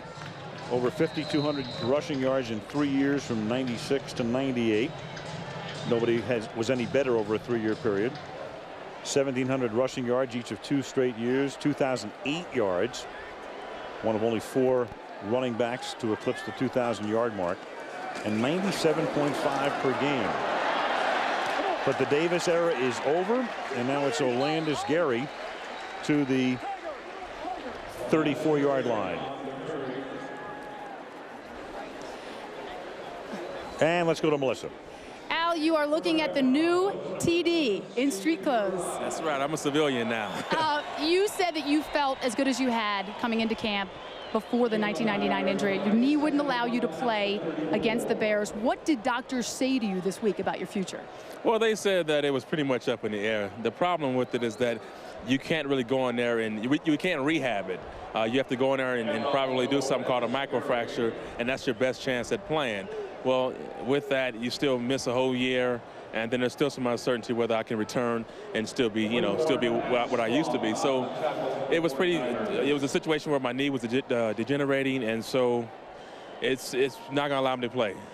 Who's been your biggest counselor, your biggest sounding board through all of this? Oh, my mother, definitely. I mean, my mom and my mentor, Frank White, and I bounced the idea off of some players and people that I'm close to. And, everybody, it's okay. I mean, if it was time for me to end, then that's time. And I've had a great career. I've maximized my time playing, and I've done things that players can play 20 years and they've never done. So I'm happy with that. I'm content with where I am right now, and I look forward to this next portion of my life. Okay, this next portion of your life, you've been playing football since you were 6 years old. Yes. What now? Well, I've been playing football, but, some people, they make a mistake when they say, well, you're a football player. No, I'm not a football player. I play football. And I think there's a difference between that, meaning that, my life is not just football. There's other things that I have interest in off the field and away from football. And those things right now, I'm trying to pursue those things. Like speaking Spanish. Spanish, sí. You hablo español. 2 Super Bowls, Super Bowl MVP, league MVP, 2,000-yard season. What stands out the most to you? Probably the first championship. And I think that was the first really pinnacle in my career, and it's more special. I think more of a team goal is more special than an individual goal any day. And that was in my hometown in San Diego. I mean, I couldn't have written a better script for that. Is there any part of you that looks across the field, sees Garrison Hurst, who came back 2 times from major injuries, and says, okay, hey, maybe I'll leave the door slightly open? A little bit. But, you know, his situation, it was tough. It was tough. And I definitely looked up to him, and I tried to do the same thing that he did as far as coming back and when you have injuries as big as we've had them. But unfortunately, I had a situation to where my knees were it was like dwindling away from me, and I couldn't hold that. So I still want to play. I still have a lot of football in me left, but that's okay. But can you say you're officially retiring? No, I don't say that. I don't use that word. I use the word that right now, I'm not playing right now. I'm on IR, and we'll see. But as far as I know, that was the last time I was ever going to put on a Broncos uniform. All right, Al, well, the door sounds like it's slightly open, but at 29, he has conquered football at this point. Yeah, it's a funny thing. I mean, we have to, in every walk of life, you have to parse words these days, John. And one of the reasons you're parsing it is because you have salary cap situations and insurance situations and a lot of other things. And so you don't want to say the word retire. Yeah, he's not going to play again. But the 2 things that he said that impressed me was, one, that it's about team goals, not individual goals, and the NFL needs more guys like that. And that was what Terrell Davis was all about team goals and winning and those kinds of things. And the other thing is you just see how much pride he has. And all great players have a lot of pride. And he could probably try and limp through another year or steal another year or something. But you could just tell when he was down there talking to Melissa that this man has a body full of pride. No. He was wonderful to watch. Meanwhile, you have Steve Berline starting the second half. Terrell and Civies now. And Berline taking over for Greasy. Greasy was 8 of 13 for 73.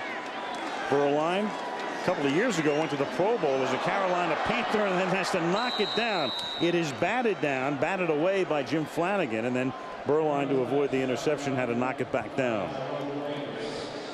You know, I think if you're going to have a backup quarterback, I think Steve Berline, if he's healthy, and he had an elbow surgery, and I talked to him yesterday, he said his elbow's fine, but this is the kind of guy you want. He's been in the league 16 years. He's seen everything, done everything. The backup quarterback doesn't get a lot of reps, so he has to be able to watch film and to do scout stuff and throw on the side and those types of things, and if something happens to the starting quarterback, he has to be ready to go in. A guy like Steve Berline can do that. He's been doing it for a lot of years as the Broncos send the punting unit in. Tom Ruin to kick. Jimmy Williams back to receive for San Francisco. Good high deep kick. Williams fields at the 6. Avoids the first man down. And then brings it back up to the 13-yard line with 10:31 remaining in the third quarter. Here in Denver, where the Broncos lead the 49ers by a point. This telecast is copyrighted by the NFL for the private use of our audience. Any other use of this telecast or of any pictures, descriptions, or accounts of the game without the NFL's consent is prohibited. Alex Gibbs. He's always coaching. He's coaching them up. And, and they're getting so many stunts in there and so many blitzes that they're getting, some of their pass protections get a little confused, and he's trying to straighten them out. Offensive line coach. He had to take a little time off last year. He gets so riled up during the games. He could only come for practices. Went home, didn't even go to the games. Jamal Robertson, the ball carrier here. John, that proves it. It's officially Monday Night Football. Now this is Monday Night Football, and if you were going to be a kicker outdoors, I think there's 2 places you want to kick, either here in Denver, or if they ever put a team on the moon, I think it'd be great to be a punter on the moon. That's what I want to come back at. Right. What do? I'm a punter on the moon. On the moon. 3,000-yard field. Second down and 7. Rattay. And that's caught by Paul Smith up to the 25. 23-yard line, a little bit shy of the first down. Willie Middlebrooks makes the tackle. Well, we talked about Burline backing up Greasy, and that's a good insurance policy, but the jury is still out on this guy, John. Yeah, and the 49er coaching staff and organization really don't feel real strongly about it. It's just he's your backup, and he has to be your backup, but you want him to get a little confidence in himself and his teammates to get a little confidence in him, and your organization to get confidence in him. There's Cade McNown, who the 49ers picked up. The former Bear and the #1 draft choice of the Bears a couple of years ago at UCLA, but he has a bum shoulder, and whether he'll have surgery or not is to be determined, but he doesn't figure in the 49er plans this season. No, I think he's going to have surgery, and then he won't figure in their plans at all. So if right now, with the way their team is, Tim Rattay has to be the backup guy. And in his career, in fact, Steve Mariucci was telling us last night, he said he's only thrown 3 passes in the NFL. He said that's a bad news. He said the good news is he said he completed all 3 of them. Yeah, he's perfect. Yeah. Played at Louisiana Tech, which also, of course, produced Terry Bradshaw and one other quarterback, former Bronco Mickey Slaughter, years back. Catches made here by Jamal Robertson, first-year player out of Ohio Northern. You know, this is a great-looking field. It's a former grass. I was talking to Pat Bolin about it last night, and it's a grass that was developed in Europe, and they put some synthetic grass in with regular grass, and then the regular grass roots around the synthetic grass. I was trying to pull out and taste and eat the grass to see if I could find the synthetic. No, I did. Yeah, that was stupid. Guys saw me eating grass and wondering what I was doing, eating grass. On 2nd and 8. And Smith again looking good in his appearances thus far tonight, and the flag is thrown. I guess this could be the model for future fields because players love it. Looks great. You're right, John. And it doesn't get dug up. You can see you don't see any divots Illegal out there. Formation. Number 79 was not lined up in the line of scrimmage. That's a 5-yard penalty. Repeat 2nd down. Number 79 is Kyle Kozer, and he's another rookie 7th-round draft choice. The 49ers have 2 rookie 7th-round draft choices, Kyle Kozer and Eric Heitman, that are both going to make the team. Heitman started tonight at right tackle. And he played pretty well. 2nd and 13. Halfway through the 3rd quarter with Denver on top by a point. And Rattay slings it to the outside. Bad pass, but he gets a big break as Swift comes up with it. Jimmy Spencer deflected it. It was almost picked off, and it turns out to be a 23-yard complete luck gain. I think if you're Tim Rattay, you'll take anything right now because you need a little confidence. You have to get some first downs to keep the ball in there. Here he just throws a bad pass. I mean that is a terrible pass, and then it comes up with a reception.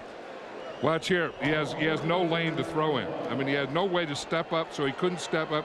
He couldn't step out towards the way he was throwing, and that's why that ball just hung up there. Now we know why he's completed every pass of his career. Here's Terry Jackson tackled behind the line of scrimmage by Donnie Spragan. Well, the 49ers use so many backs. I mean, we saw Fred Beasley, and he's a blocker, and once in a while they'll run him the ball. Terry Jackson, they like to get in there as a pass protector. Paul Smith does it all. Then of course you have Garrison Hurst and Kevin Barlow, who's going to play a lot more this year, and so they do have some depth and some strength at running back. And someone has to help. I mean, someone has to help Terrell Owens, though, so that he's not the only guy out there. 2nd and 11. And it's Rattay with a flag thrown at the line of scrimmage. Rattay getting back to the line of scrimmage, tackled by Dorsett Davis. One of the tough things, you try and evaluate your backup quarterback, and you'd like them to play with your first and against first, but you have to get your starter ready too. And Steve Mariucci, 49ers have 3 games in 10 days. Number 96. That's a 5-yard penalty. Automatic first down. There's Ron Stone, one of the guys we talked about with a a minor injury, and they hope to have him back probably over the weekend against Oakland in the preseason game. Yeah, they got him in the offseason, a free agent from the Giants. And then he hasn't played yet, and there's their center, Jeremy Newberry, who also hasn't played yet. So they only have 3 of their starters playing. And talk about they have a lot of depth at running back. They don't have much depth at offensive line. They need these 2 guys, and then with the other 3 guys, and hope that no one gets injured.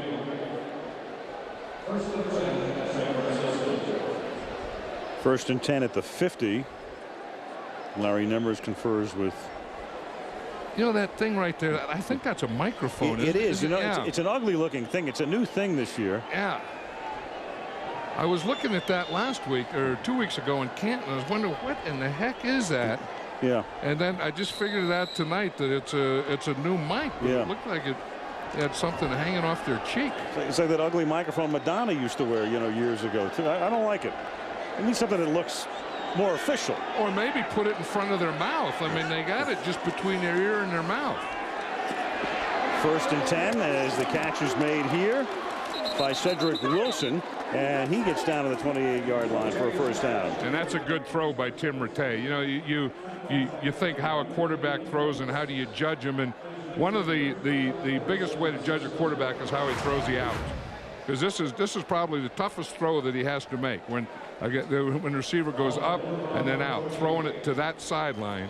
And I'll tell you, he zipped that one in there. That's a good throw.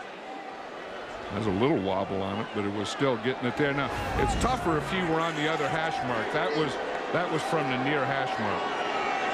From the 28, back to the ground they go. Good hard running through the middle by Robertson. Rattay's numbers right now, 5 out of 6 for 64 yards. Garcia tonight was 11 of 18 for 149. And there is Mike Shanahan. We want to wish Mike in advance a very happy 50th birthday this weekend. Illegal formation. Number 79 was not lined up on the line of scrimmage. That's a 5-yard penalty. Still first down.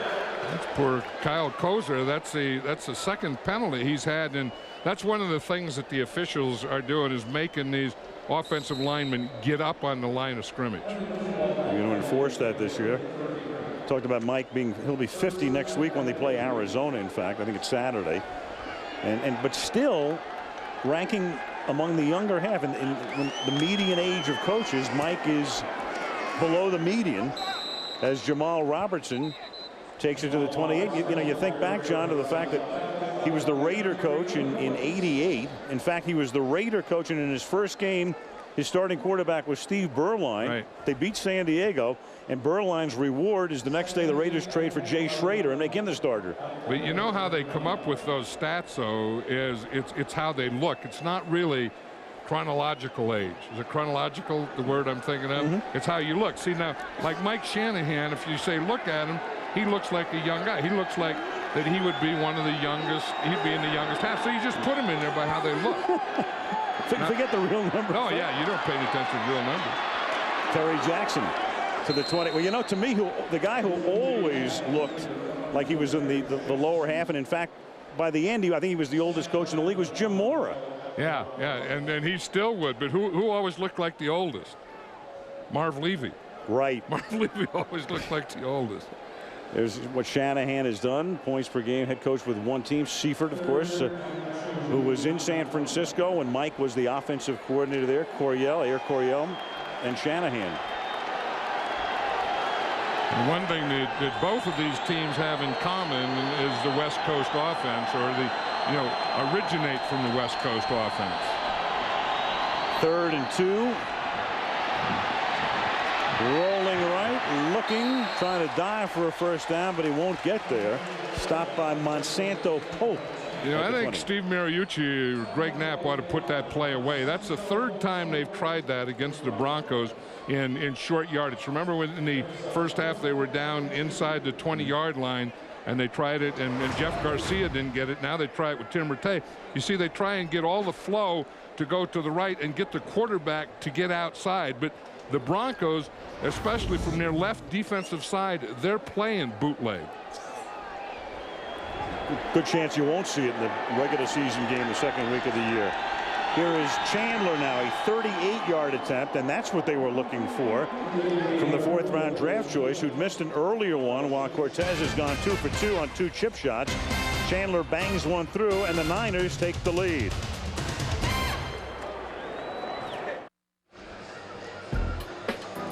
Monday Night Football being brought to you by Bud Light. For the great taste that won't fill you up and never lets you down, make it a Bud Light. Verizon Wireless, we never stop working for you. And Ford, no boundaries. There's your bucking Bronco, huh? Yeah. Look at the Denver Post sports section yesterday. And the mile-high salute. Those were some great days in Denver Bronco history when he was running at his best. Kickoff fielded by Herb Haygood, a couple of yards into the end zone. Upended up at the 21-yard line. Frank Strong makes the tackle. Going to visit with that man, Shannon Sharpe, when we come back.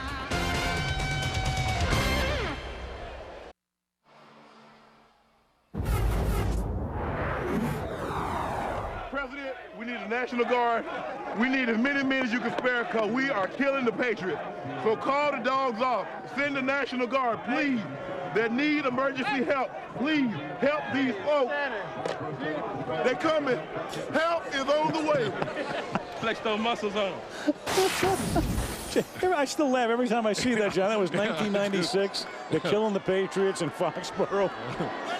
I was a fan. The help was on its way. From the 21, this is Berline. And he's going deep. And cutting off the pattern, though, is Scotty Montgomery. And speaking of Mr. Sharpe from Comedy Central, here's Melissa. All right, Al. Well, Shannon Sharpe played with Terrell Davis for 5 seasons. You guys won 2 Super Bowls together. In your mind, what is the defining moment in his career? Well, I think everybody want to point to the 2,000-yard season, the MVP. But I think the one moment that I can think of when he had the migraine headache, and he said he couldn't see. And Mike said the only way for us to make this play work is for you to go in there and make them think you have the ball. And unselfishly, he went in there, he couldn't see, took the fake, and John walked in the end zone. But that's the type of player Terrell was. He's very unselfish, and we're all going to miss him. When you were cut by the Ravens this offseason, you had offers to go into broadcasting. You had offers to go to other teams. Why did you come back here to Denver? Well, I think the thing is what I really felt that this presented the best opportunity for me. And then Mike told me that how he was going to use me. He was going to give me an opportunity to make plays. And that's all I ever wanted was an opportunity to make plays. And I'm very familiar with the system. I'm very familiar with the city. And I don't think I could have gone anywhere else but here. Your last season here was 1999. Greasy's first season as a starter. How has he changed since then? Well, he's grown. He realized that he's the guy now. The expectation level has increased for him. And we're only going to go as far as he carries. He knows he has to play well for us to be successful. And I think he'll do that for us this year. Does he have what it takes to be a championship quarterback? Well, he's proved it the second year. He came out and had one of the best touchdown to interception ratio for a quarterback in NFL history. So he can get it done. It's just a matter of him going out there and doing it on a consistent basis, week in and week out. And if we do that, we're going to be successful. How much are you looking forward to Monday night, September 30th, in Baltimore against the Ravens? That's a long way away, Melissa. I really haven't thought about it much. I know it's on the schedule, but I'm going to have some fun. I'm getting an opportunity to go back and see some of my friends there. You know, I talk to Ray every week, get a chance to see Brian. I want to talk to Brian Billick. That's what I want to do. So, what will you say? I probably won't be able to get a word in edgewise, if you can believe that. But we're going to have some fun. Get a chance to see Mr. Modell, Ozzie. Just get an opportunity, you know, say hello and thank the fans for the 2 years that they gave me while I was there. Shannon, thanks. Thank you, Al, Shannon called his coming back to Denver the 3rd best deal in U.S. history behind the Louisiana Purchase and Alaska. It's great to see him back. I'm glad he didn't retire. He's a lot of fun to watch. He's a lot of fun to listen to. As you look at Sharpe's figures, that was Ronnie Hurd who missed an easy interception opportunity. But there was Shannon under Shanahan. And then the 2 years in Baltimore, the 1 Super Bowl ring, and now back to wrap up a great career. And there is Berline right on the money to Herbie Haygood, rookie out of Michigan State, their 5th round draft choice, trying to hang on, win a spot on the roster, 18-yard game. Now we talk about the throw that Tim Rattay threw just on that last series, and watch Steve Berline do it. It's the same thing. It's the inside receiver here. He's going to come up and run and out, but it's that same pattern where you're throwing to that sideline, which I've always felt is the toughest throw. If you can make that throw and keep that ball on a line the way Steve Berline did, you can make any other throw you have to make.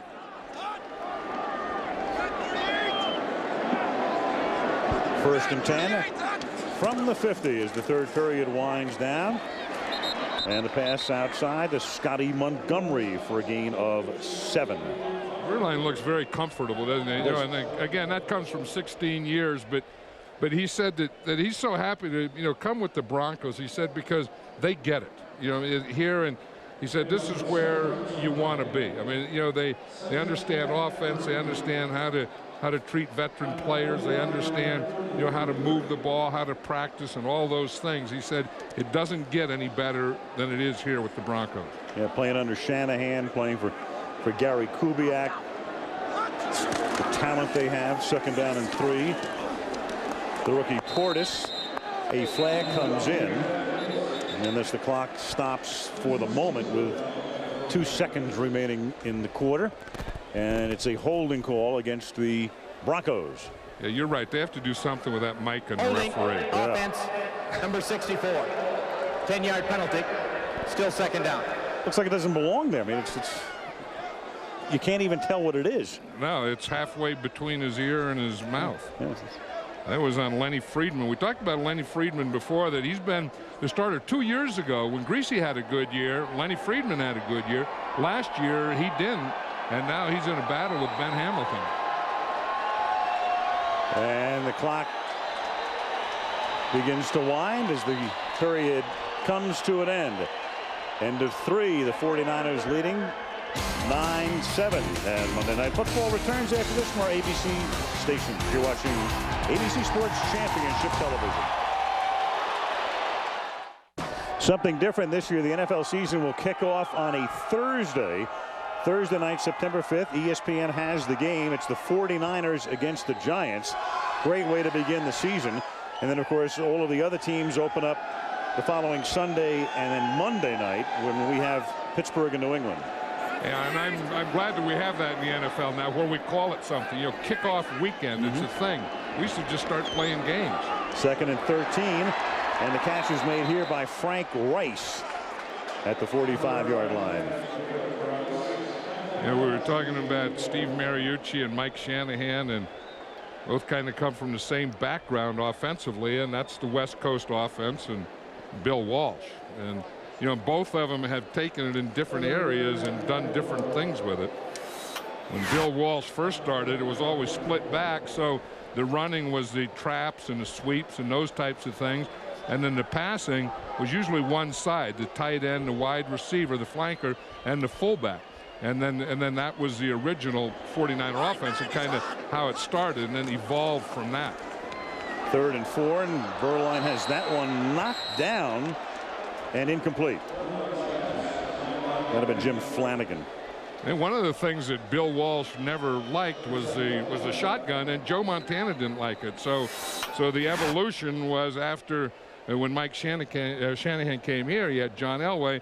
Then they went to the shotgun, putting the quarterback back here. Mike Holmgren did the same thing with the West Coast offense and Brett Favre. So that was part of the evolution, going from the split backs with a quarterback underneath to using the shotgun with the same type of philosophy. Here's Tom Ruin to punt. What's ironic about this, John, is the 49ers were noted for bringing the shotgun into the league with Red Hickey. With Red Hickey, that's right. And Bill Walsh tried to get it in, but Joe Montana didn't like it. And they played a game in Detroit, and no one could hear anything, so they didn't like that either.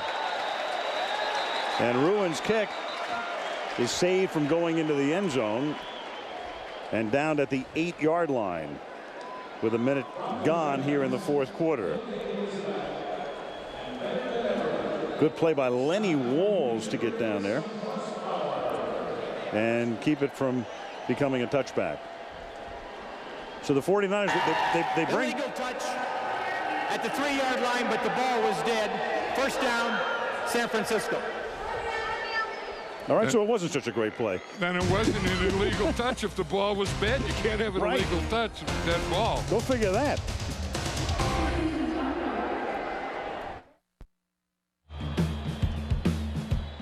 Union Station here in Denver. A reminder that Sports Center on ESPN comes up later tonight. Highlights of tonight's game and all of today's sports news. Denver, Colorado. 14:01 to play in the fourth period. Al Michaels, John Madden, Melissa Stark. 49ers up by 2 as Tim Rattay is the quarterback, and from the 8-yard line hands the ball off to Jamal Robertson.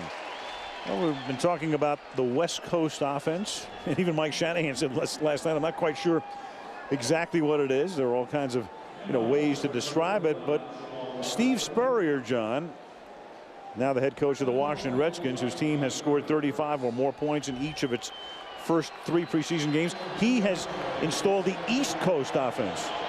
Steve Spurrier, I really feel is going to be successful. I thought he was going to be successful when he first came in, and whether he's successful right away or not, I'm not sure, but he is going to be interesting right away. He's proven that already. Here's Robertson making the catch. Well, no team had started any preseason in 50 years with 35 or more points, and we're going to get to see that East Coast offense the second week of the regular season when the Monday night game is Philadelphia at Washington. And I'll tell you, Steve Spurrier or Danny Werfel, the quarterback, or whomever, is going to see more blitzes from Jim Johnson than he's ever seen in his life. I mean, the Philadelphia Eagles do that. Jim Johnson, the defensive coordinator, does that. He brings the house from every angle on every play. 3rd and 2 from the 16-yard line. 4-man rush, dropped off over the middle. Saladin McCullough has enough for a first down, and then a flag comes in at the end of the play.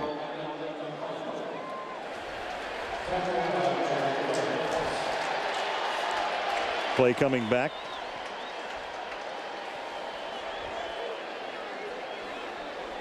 The microphone, it looks like a growth is what it does. I mean, it's it does. And there's something around his ear too. Offense, number 61. We'll go half the distance to the goal. Still 3rd down. Jeff McCurley. Next week, our final preseason game, we go to Lambeau Field. Looking forward to seeing the refurbished Lambeau next week. The Packers hosting the Cleveland Browns. Butch Davis bringing his team in with Tim Couch next Monday night. I hope they didn't foul it up when refurbishing it. I've always said if you're going to build a shrine to pro football in the NFL, it ought to be Lambeau Field. And I hope the refurbishing's a nice refurbishing. Draw play, McCullough taken down, and it will be 4th down. We'll do our own architectural digest review next Monday, John. Yeah, but it has to look and feel like Lambeau Field. That was a blitz there. It brought Kelly Herndon, and you'll see him. He was number 31, and he comes from that backside, and he's going to come free. He's coming from right down here. They're right here, and he comes free. You see, and they didn't have a chance on that one. Had that been a pass, it would have been a sack. The fact there was a handoff, Herndon got there before the ball carrier got the ball. Jason Baker handles the low snap from out of his end zone. Fielded at the 38-yard line by Frank Rice. Comes around the corner and steps out of bounds at the 50-yard line. So that's where the Broncos will have it with 11:25 remaining in the fourth quarter. Low scoring, well played preseason game with the 49ers leading the Broncos 9-7.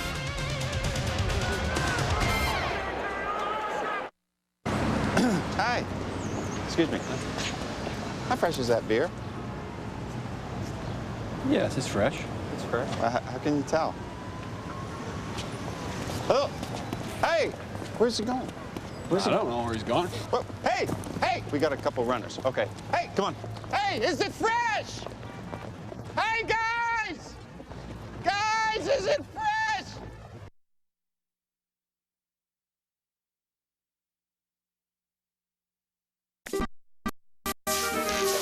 There's something wonderful about a hamburger. It's one of the few things that brings so much joy. Made fresh, hot off the grill, all juicy and delicious with fresh toppings so it tastes great. It lifts your spirits and makes everything okay.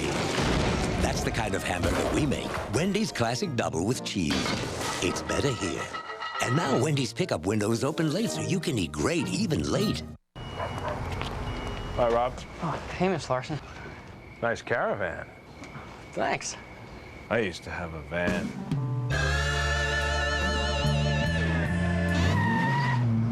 I can't believe my dad let you drive the Viper. Yeah, what got into him?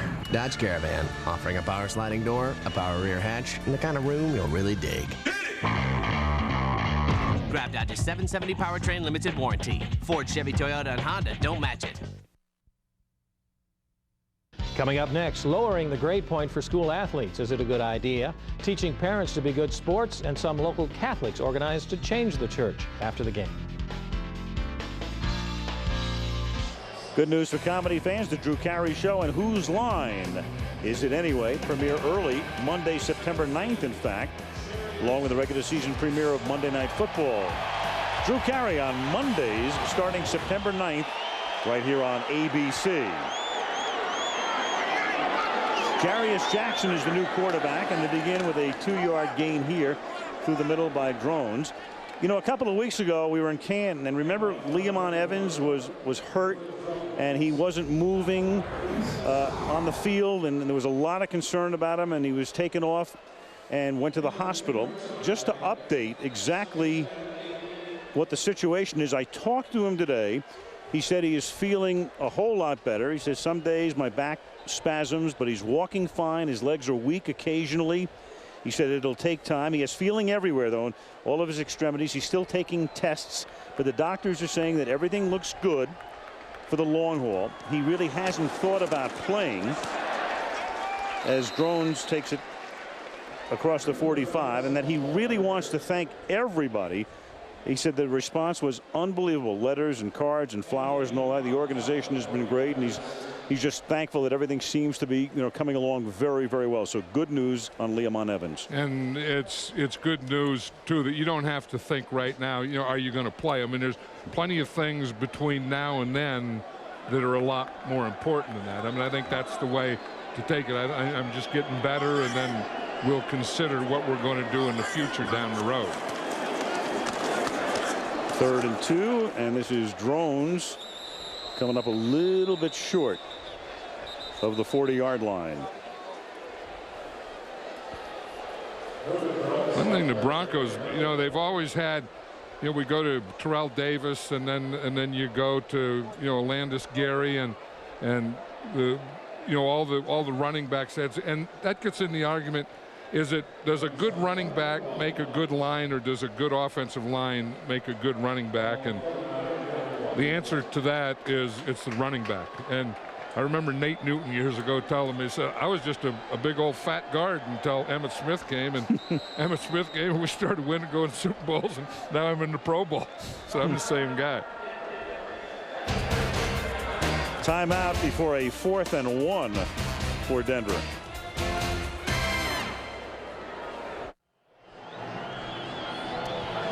Well, Saturday, the season premiere of college football on ABC. Texas Tech against Ohio State in the Pigskin Classic. 2:30 Eastern, 11:30 Pacific.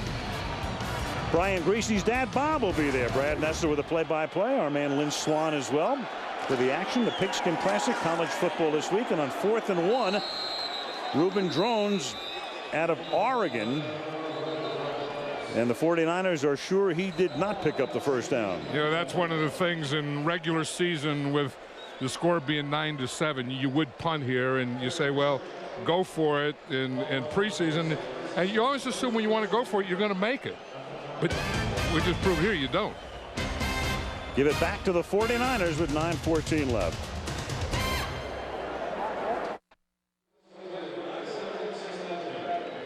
A reminder this weekend, the Little League World Series presented by Honda. Saturday night, the U.S. Championship game. Sunday night, the World Championship game, of course, from Williamsport, Pennsylvania. A staple on ABC Sports for decades now. The Little League World Series this weekend.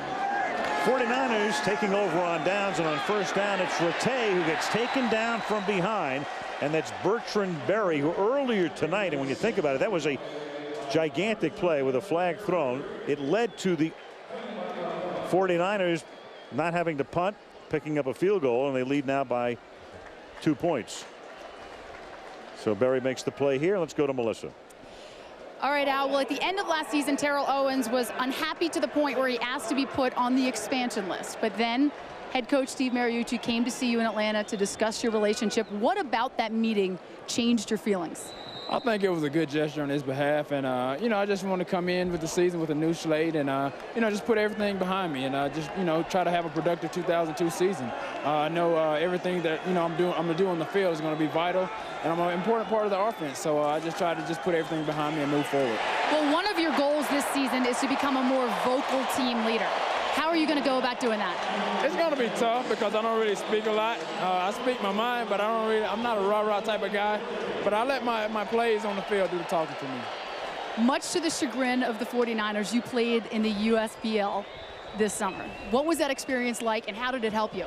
Oh, it was a great time. I had a lot of fun, just learning the offense, getting in the rhythm of basketball, and with the 3 games in 9 days that we have here, it reminds me of basketball season. So the thing is, it helped me a lot for my lateral movement, a lot of agility. So I'm all for it. I may go back to it next year, but it helped me out a lot. The 49ers' #1 nemesis, the Rams.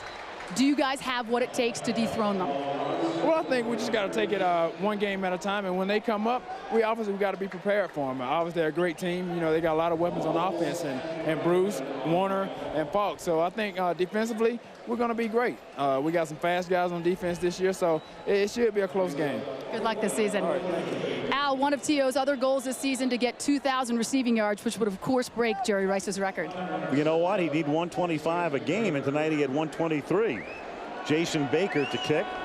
Meanwhile, while the interview was taking place, Bertrand Berry had another sack, so he has spent the night atoning for his transgression earlier when his penalty cost the Broncos a possession and led to a 49er field goal.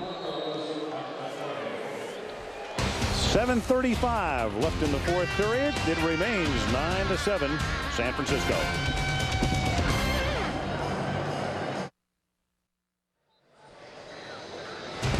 Just 21 days, it comes your way on Monday, September 9th. Steelers-Patriots from the brand new facility in Foxborough. Pittsburgh against the world champion New England Patriots on Monday Night Football. From the 20-yard line, first down. Jarius Jackson throws, caught out in the flat. Karan Coleman for a gain of 2, tackled by Frank Strong. John, you wanted to know in Canton what the horse trailer was. Well, the first words I heard when I came to my first Monday night game, Fred Gidelli, the producer, come up to you and said, "Okay, Al, let's go to the horse trailer." And I thought, boy, this Monday Night Football is great. They got great words for stuff like horse trailer. And there is a horse trailer. That's the horse trailer. It's an old horse trailer that's converted into a recording area, and they do a bunch of other things down there that I'll never understand. That pass is incomplete. I thought it was just one of the words that you guys used on Monday Night Football to mean, the place that you go, something like that. There you go. Yeah, they got the 1st and 10 guys. They're in the horse trailer. That's right. They're in the horse trailer. I looked at that horse trailer and I was thinking, the old bus ever breaks down. I don't fly. I'm not going back to trains anymore. So I was thinking, I could ride that horse trailer to the game. That's right. Yeah. All you need are nose plugs, right? Well, yeah, we're just going. No, I wouldn't even care about that. I wouldn't know the difference. But we go down to Cheyenne or up to Cheyenne and across 80 to Chicago and then up to Green Bay. You can do it on a bus or a horse trailer. Freddie tells me they're going to hitch the horse trailer onto the back of the bus. Save on gas. Yeah. Mi casa su casa. We'll take anyone that wants to hook on, join in, get in. Come on. My goal is, before our run is over, I'm going to get you in an airplane. No, you're not going to do that. I'll guarantee you, I'll get in the horse trailer and ride the horse trailer across country before I will get in an airplane. I will guarantee you. That's a fact. What about an airplane or a dog sled? Dog sled. I'd go up to Alaska and get in a dog sled. The Iditarod. I'd do the Iditarod. Training for the Iditarod. Yeah. No, I wouldn't train. I'd get in the Iditarod.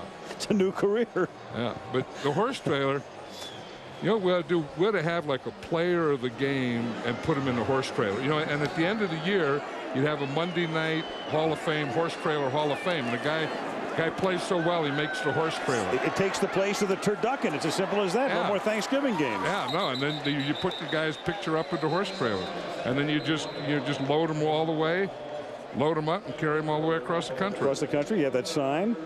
Yeah. Now we're talking. Now it's Monday night. We got the night. We got everything going here. Larry Nemers has that ugly thing on there. Yeah. Illegal contact on the defense, number 43. 5-yard penalty, automatic, first down. That's Fred Booker. You know, John, I keep thinking back. Remember earlier we were talking about the great quarterbacks, and you said, you know, beyond question, Joe Montana. Yeah. And you did that hand movement. Right, all over, all done, all in. It finally dawned on me what that is. That's like in Vegas when the shift is up at the blackjack table. The dealer goes like that, hands clean. Yeah, right. All done, all in, clean. That's it. No more discussion about who it's going to be. 1st and 10, the ball at the 27-yard line.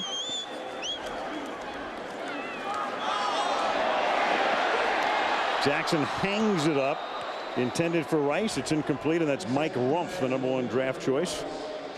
Another Miamian. You know, Mike Rumpf is going to be the nickel corner. He's going to play right corner, and in the first game they played in Japan, he didn't look like he'd ever played football before. Then the second game he played a little better, and I watched him in practice during the week, and he looks a lot more comfortable. And then as you watch him out here tonight, he's getting more comfortable. I mentioned it before. It just seems like, you know, half of the Hurricane team, and they won the national championship, was drafted early. Karan Coleman up to about the 30-yard line. And old Barrett Brooks, the right tackle, tried to pull and trap here, and he got over there a little slow, and the 49ers got penetration on him. Watch this. Here's what a tackle trap is, and when the tackle doesn't get there, here's Barrett Brooks here, and he's going to pull and try and trap over there, and the back arrives a little before he does. Did you see that? I mean, the back was in there before Barrett Brooks got across to do any trapping. 3rd down and 7 now from the 30-yard line, with Jackson flinging it to the far side, and Herb Haygood makes the catch and has a first down up at the 45-yard line. You know, when they brought Steve Berline in there, they thought it was going to be for the second spot with Jarius Jackson, and so far Steve Berline has beaten out Jarius Jackson. That Steve Berline is the second quarterback.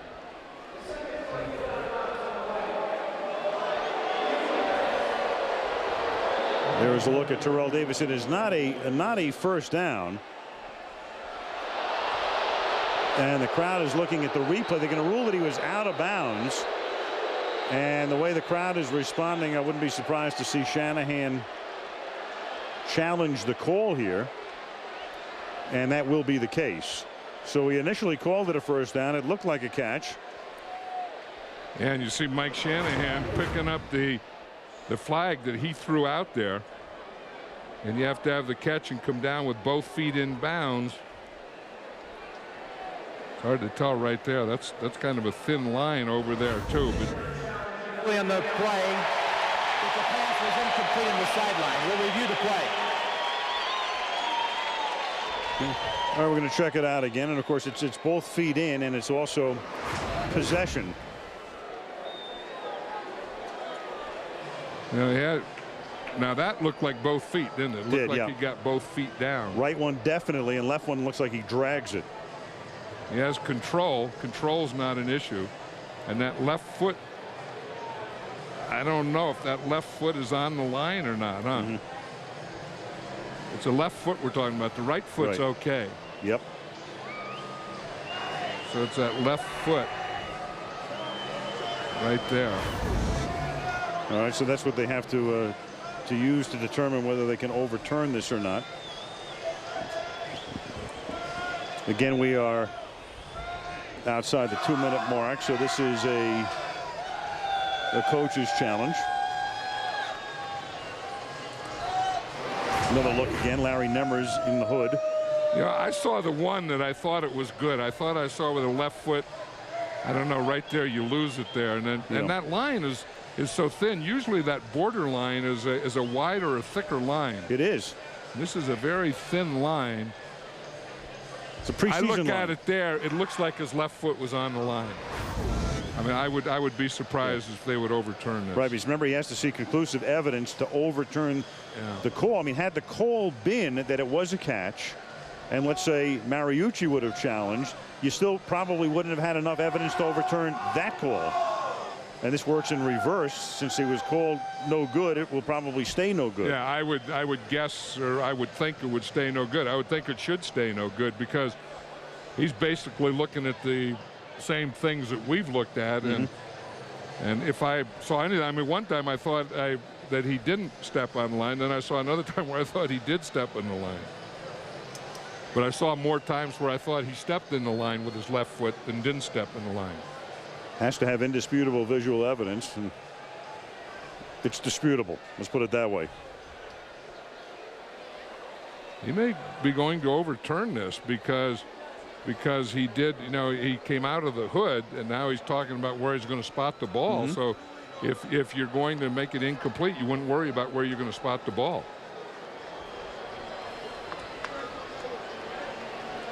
And the result is? After reviewing the play, there was no shot that would change the ruling on the field that the receiver got his second foot in. The pass will be ruled incomplete. 4th down. Denver will be charged with their 3rd and final timeout. Well, that's the way you have to call it. Yeah, I mean, there was no other thing that he could do because I mean, I think if you did see the left foot, you had to say that it was on the line, and if you didn't see it, then you couldn't change it anyway. It was disputable enough. Well, Mike Shanahan doesn't believe that. Nope. Steve Mariucci had a little smile on his face like he knew something. Well, Steve was right there. I mean, Shanahan was across the field. That play happened right in front of Mariucci. Yeah, and that's where, you know, a coach on the sideline like Mike Shanahan needs help from his coaches in the booth, and they're the ones upstairs here that tell him to challenge. Tom Ruin thus must punt. Fielded at the 18-yard line by Cedric Wilson. And he steps out at about the 20-yard line with 5:35 left in the 4th. And let's check in with Melissa again. All right, Al. Well, Brian Griese called 2001 his toughest athletic year, and after the season, you actually got away for a while, took some time off. What'd you do? Well, I went to Hawaii. I got away for about 2.5 weeks and just hung out and relaxed. Sounds pretty good. Yeah, it's great. You basically vowed in the offseason to get closer to your teammates. How have you gone about doing that? Well, I just think that they need to get to know me better. I'm a really quiet person. But they need to get to know me better, know what type of things I like to do, what type of things I don't like to do, and get to know me on and off the field. I think it proves we have a better relationship that way. You've called this upcoming season pivotal for you. Mike Shanahan has said this is the year we're going to find out what Brian Griese is all about. What do you think you need to accomplish? I think every year is a pivotal year. I mean, I don't know that there's any year in the NFL that the team says it's not a pivotal year for them. So for us, it's no different. We're embarrassed by what happened last year, and we're ready to come back and get back to where we belong at the Super Bowl. What about your personal goals? My personal goals are the team winning and us getting to the Super Bowl and winning, and that's all that matters to me. Good luck, Brian. All right. Al, there's going to be a lot of people waiting to see how he performs this year. Yep, absolutely, Melissa. And, you know, I mentioned before we were talking to Mike Shanahan last night about the situation as you see Steve Berline. And Mike said, I'll really be surprised if Griese doesn't have a great year. Yeah, I will too. I mean, you know, he's getting Ed McCaffrey back. He has Rod Smith. You know, we see they have these rookies that have some speed that I think are really going to help their offense. And, you know, it's easy to say with any team if they stay healthy, but I think that he's going to have more things to work with than he had last year. Portis and Lilly, and we saw them earlier tonight. And here is Robertson, who's done the bulk of the ball carrying, and another flag is thrown. Bulk of the ball carrying here in the second half.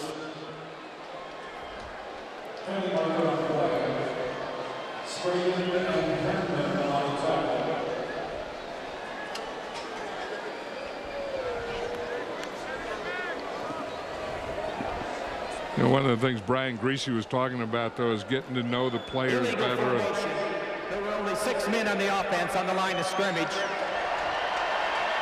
The wide receiver was not up on the line. The penalty is declined. 2nd down. I like the way they call that now. They used to call it on the offensive tackle, you know, but now they just call it on the receiver, and they always should, because what happens is when the receiver is off the line, then that makes the tackle eligible, and the tackle had nothing to do with it. But getting back to Brian Greasy, I don't think that has any. I mean, you have to be who you are, and you're not going to be, you know, a guy who is quiet and an introvert and make him an extrovert and a leader. That doesn't happen. You can't say you have to be a leader and it happens. It doesn't happen. What he has to do is play well and win. Robertson cannot turn the corner. No gain on the play. That comes under the heading of winning is a great deodorant, because, you know, when you win, everyone's happy. I mean, that's when they go out together. They have hamburgers, they have barbecues, they have parties and everything. When they lose is when they don't. So it's not about changing your personality. Brian Greasy's not going to change his personality. And there's nothing wrong with Brian Greasy that having some healthy wide receivers and running backs won't help, and winning really helped. He proved that in 2000, and he showed how tough he was in 2000 night against Oakland with a separated shoulder when he came back into the game in the Monday night game and led him to a win. 2nd down, or 3rd down now, and 14. Rattay dancing around in the pocket, and that's Saladin McCullough taking it up to the 25-yard line. 4th down. You know, this is one of the things that people say, you know, we have too many preseason games or don't. But if you don't have preseason games, how do you let a guy like Tim Rattay play? I mean, and that's what he needs. I mean, he needs reps. He has to get in football games, and now is the time to get those guys. Not obviously who you're going to keep or who you're going to cut, but it's the guys that are you going to keep, getting them some playing time. 49ers with 5 preseason games. The Broncos with the standard 4. Broncos opening the season on Sunday, September 8th against the Rams. Baker's punt will roll out of bounds at the 23-yard line with 3:43 left in the 4th. And ABC's Monday Night Football is being brought to you by Dodge. You can take life as it comes, or you can grab life by the horns. Dodge. Lamisil tablets and Budweiser, delivering beer at its best with a crisp, clean, and refreshing taste known only to the king of beers. You know, the only thing that can beat a Ferris wheel is a roller coaster. Will you go on a Ferris wheel? Oh, I love it. Yeah. Yeah. You won't fly, but you'll go on a Ferris wheel. I would go on a Ferris wheel, and I go on roller coasters. Still. I love roller coasters. Worst injury I ever had in my life was on a roller coaster. I get on a roller coaster in Hershey, Pennsylvania, and I get a cramp just as it starts out. No. And you talk about agony. Todd Usack is the quarterback now, the new quarterback for Denver, and the pass is incomplete. How old were you when that happened? When I got the cramp? Yeah. I was in training camp with the Philadelphia Eagles. I was 21, 22 years old. Yeah, with Darryl Ashbacker. There's a guy who's not quite 30, and of course it's his night in a way. He dressed at the start of the game. He wanted to come through that tunnel one last time. Crowd gave him a tremendous ovation, and they love him. I mean, there's no question that, you know, Elway's #1 and Terrell Davis is 1A. And you know, the finality of it is so tough. I mean, you know, playing since you're 6 years old, and then you get to a point where you can't play anymore, and you're only 29 years old. Sure. That's tough. The pass batted down, 3rd down. Well, the debate, I guess, if you want to call it that, has already begun. Is Terrell Davis a Hall of Famer? And of course, the thing that works against him is the shortened career. But if you go back through history, and I guess the guy that he would be matched up with best would be Gale Sayers. Sayers had a very short career, and Gale had 2,000-yard seasons. And Gale is in the Hall of Fame. 3rd down and 10. Usack throws, caught over the middle, but well shy of the 1st down. That's Reuben Drones. And we can look at it right here, John. And you know, one of the keys is in the right-hand column for Davis, playoff games. 8 playoff games, 700-yard playoff games, 2 Super Bowl wins, and I think that should definitely count when it comes to do you go in or don't you go in. That's it to me right there. You know that here is we talk about great players come up big in big games, and Terrell Davis did that, and you can look at numbers and say, is the Hall of Fame about numbers or is it about playing? Terrell Davis was a Hall of Fame running back, and he played big in big games, and that Super Bowl where he has the migraine headaches and the towel over his head and he can't see, and makes plays like that. The gaining 157 yards against the Green Bay Packers in the Super Bowl, being the MVP. These are Hall of Fame things. Now, if that can't be in the Hall of Fame, then who is in the Hall of Fame? Well, you look at the postseason resume right there. I mean, that's like it's the equivalent of Reggie Jackson in October, what Terrell Davis has done in January, and you saw the matchup with Gale Sayers, and for Terrell Davis, remember in that the first of his 2 phenomenal years, which was '97, he put together numbers that nobody had ever put together compositely, and then what did he do in '98? Went out and bettered them all. Yeah, and I think that sometimes we get too carried away with how many catches a guy had, how many runs, and not. Did that help his team win? And did that help his team win playoffs and championships and those types of things? Look at this, 4th down. 4th down, and they're going for it from the 30-yard line, 4th and 3. And Usack running for the 1st down, and he gets tackled at the 33, right at the marker.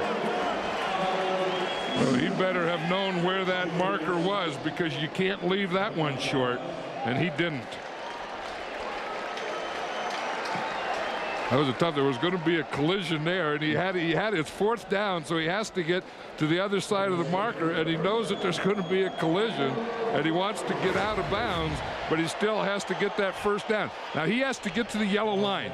He sees the yellow line, he sees the marker there, and he just doesn't get to it. I think he got a pretty good spot there. I do too. I'm not sure the ball was across the line. No, I don't think so. I think he was a couple feet behind there. And in fact, you could have a challenge here, because as we have this replay, the coach, there you go, they're seeing the same thing upstairs. So now you're going to have Nemmers coming over to take a look to see if Usack did in fact get that 1st down. And again, he was running on the Denver Broncos side. Steve Mariucci calls it from the other side, so he had to get help from up here. I think, just with my raw eyes, I think he was short. Now this isn't, I've got to ask Fred Godelli this on the air. We don't see on our line monitor what you see at home during the play of the yellow line. Now we see it here in replay.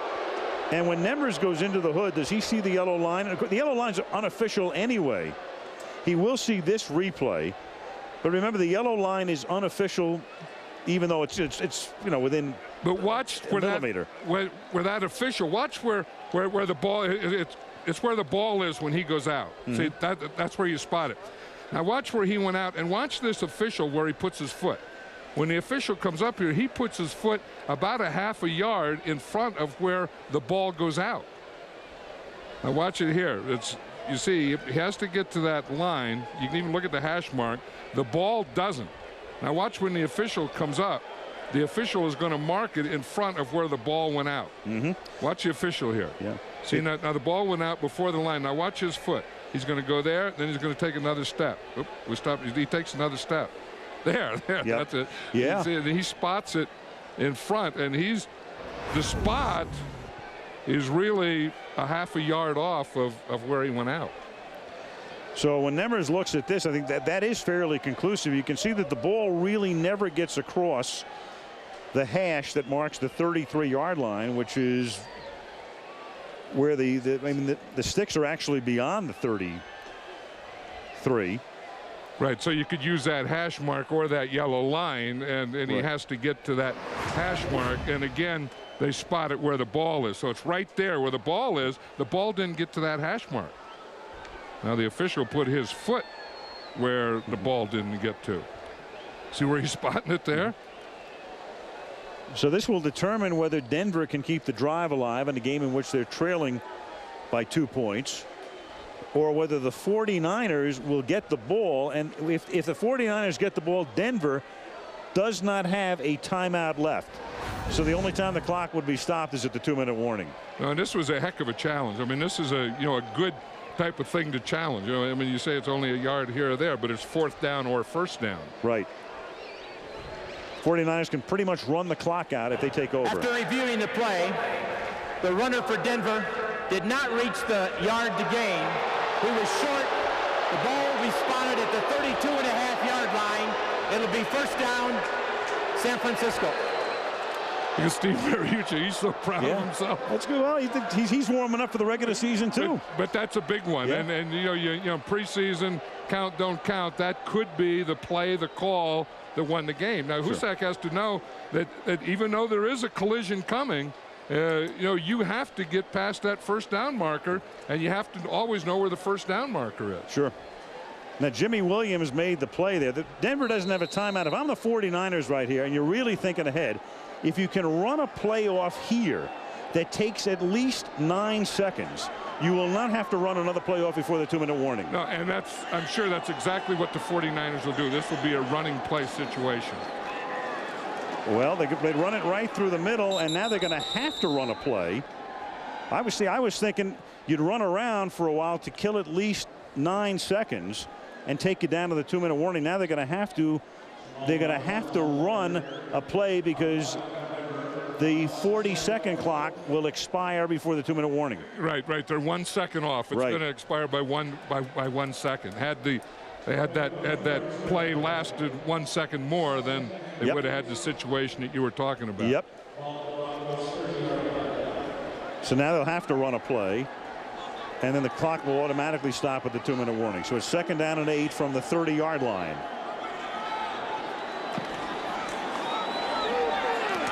And this is Robertson, and that takes us to the 2-minute warning, which comes with 1:59 left on the clock. 3rd down coming up here in Denver as this one winds down. 3 49er field goals, and it's 9-7 San Francisco.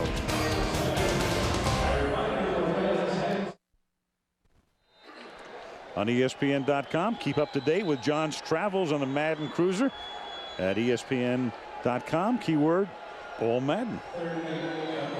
Yeah, I just heard the guy say something about something is closed, some highway going south, but I'm going north, I think, and then east. On 3rd and 8, they're running north-south here, but not very far as Jamal Robertson gets tackled at the 28-yard line. So now if you're the 49ers, in the regular season, maybe you think about pooch punting, but here you're trying to find out who's going to be your field goal kicker.